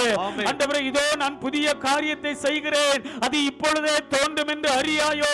வனாந்திரத்திலே வழியையும் அவாந்திர வெளியிலே ஆறுகளையும் உண்டாக்குவேன் என்று சொன்ன தேவன் உம்முடைய பிள்ளைகளுடைய வாழ்க்கையில இன்றைக்கு ஒரு புதிய காரியம் நடக்கட்டும் ஆண்டவரே. இன்றைக்கு ஒரு புது வழி திறக்கட்டும் ஆண்டவரே. இன்றைக்கு அந்த புதிய நன்மை இயேசுவின் நாமத்தினாலே உண்டாவதாக. அநேக நாட்களா ஜெபித்து ஜெபித்து இன்னும் பெற்றுக்கொள்ளவில்லை என்கிறதுனால சோர்ந்து போயிருக்கிற பிள்ளைகளை கர்த்தர் தட்டி பலப்படுத்துங்க ஆண்டவரே. பதில் கொடுங்க ஆண்டவரே. ஜெபத்துக்கு பதில் உண்டு. என் தேவன் ஜெபத்துக்கு பதில் தருகிற தேவன் அப்பா, ஜெபத்துக்கு பதில் தருகிற தேவன். இந்த உபவாச நாளிலே பிள்ளைகள் ஜெபிக்கிற எல்லாவற்றுக்கும் அப்படியே பதில் கொடுத்து உங்க நாமத்தை நீங்க மகிமைப்படுத்துகிற தயவுக்காய் ஸ்தோத்திரம் ஆண்டவரே. விரோதமாய் எழும்புகிறவர்கள் ஆண்டவரே, சத்துருக்கள் ஒருவேளை உம்முடைய பிள்ளைகளுக்கு விரோதமாய் எழும்பினாலும் இன்றைக்கு நாங்கள் தியானித்தது போல ஆண்டவரே மக்கு நன்றி. நீர் சத்துருக்களோடு யுத்தம் பண்ணி உம்முடைய பிள்ளைகளுக்கு ஜெயத்தை கொடுப்பீராக ஆண்டவரே. ஜெயத்தை பெற்று உம்முடைய நாமத்தை மகிமைப்படுத்துவார்களாக. தேவன் அப்படிப்பட்ட ஆசீர்வாதத்தினால் பிள்ளைகளை நிரப்புகிறதற்காய் ஸ்தோத்திரம் ஆண்டவரே. செய்து உங்க நாமத்தை மகிமைப்படுத்துங்க இயேசுவின் நாமத்தில் பிதாவே. ஆமென், ஆமென், ஆமென். கர்த்தர் நம்முடைய ஜெபத்தை கேட்டார். எல்லாம் கர்த்தரை ஸ்தோத்திரம் பண்ணுவோம். ஸ்தோத்திரம், ஸ்தோத்திரம், ஸ்தோத்திரம், ஸ்தோத்திரம் ஆண்டவரே. பரிசுத்தமுள்ள பிதாவே, ஆமென். நீர் கொடுத்த அந்த வாக்குத்தத்தத்தின்படி எங்களுக்காக யுத்தம் பண்ண போகிறதற்காக ஸ்தோத்திரம். இந்த நாளிலே தகப்பன் இந்த வார்த்தை கேட்டுக்கொண்டிருக்கிற ஒவ்வொரு பிள்ளைகளையும் கர்த்தர் ஆசீர்வதித்து விட்டதற்காக நன்றி. நன்மைகளை, அற்புதங்களை காண கர்த்தர் கிருபை செய்யுங்க. தொடர்ந்து உம்முடைய நாம மகிமைப்படட்டும். இந்த ஊழியத்தில் உதவி செய்த தேவ பிள்ளைகள் தகப்பனை எல்லாரைக்காக நாங்கள் ஜெபிக்கிறோம். ஒவ்வொருவரையும் கர்த்தர் ஆசீர்வதிப்பீராக. இதற்காக ஜெபித்த, கொடுத்த, உழைத்த பிள்ளைகள் ஆமென் ஒவ்வொருவரையும் கர்த்தர் குடும்பமாய் கர்த்தர் ஆசீர்வதி ஆசீர்வதியும். தொடர்ந்து உம்முடைய நாம மகிமைப்படட்டும். துதி கன மகிமை எல்லாம் உமக்கே செலுத்துகிறோம். இயேசுவின் நாமத்தில் ஜெபிக்கிறோம் பிதாவே, ஆமென். என் ஆத்துமாவே கர்த்தரை ஸ்தோத்தரி, என் முழுமே உடைய பரிசுத்த நாமத்தை ஸ்தோத்தரி. என் ஆத்துமாவே கர்த்தரை ஸ்தோத்தரி, கர்த்தர் செய்த சகல பாரங்களை மறவாதே. ஆமென். அல்லேலூயா, அல்லேலூயா, அல்லேலூயா. உங்கள் யாவருக்கும் நன்றி. கர்த்தர் உங்களை ஆசீர்வதிப்பாராக. ஆமென்.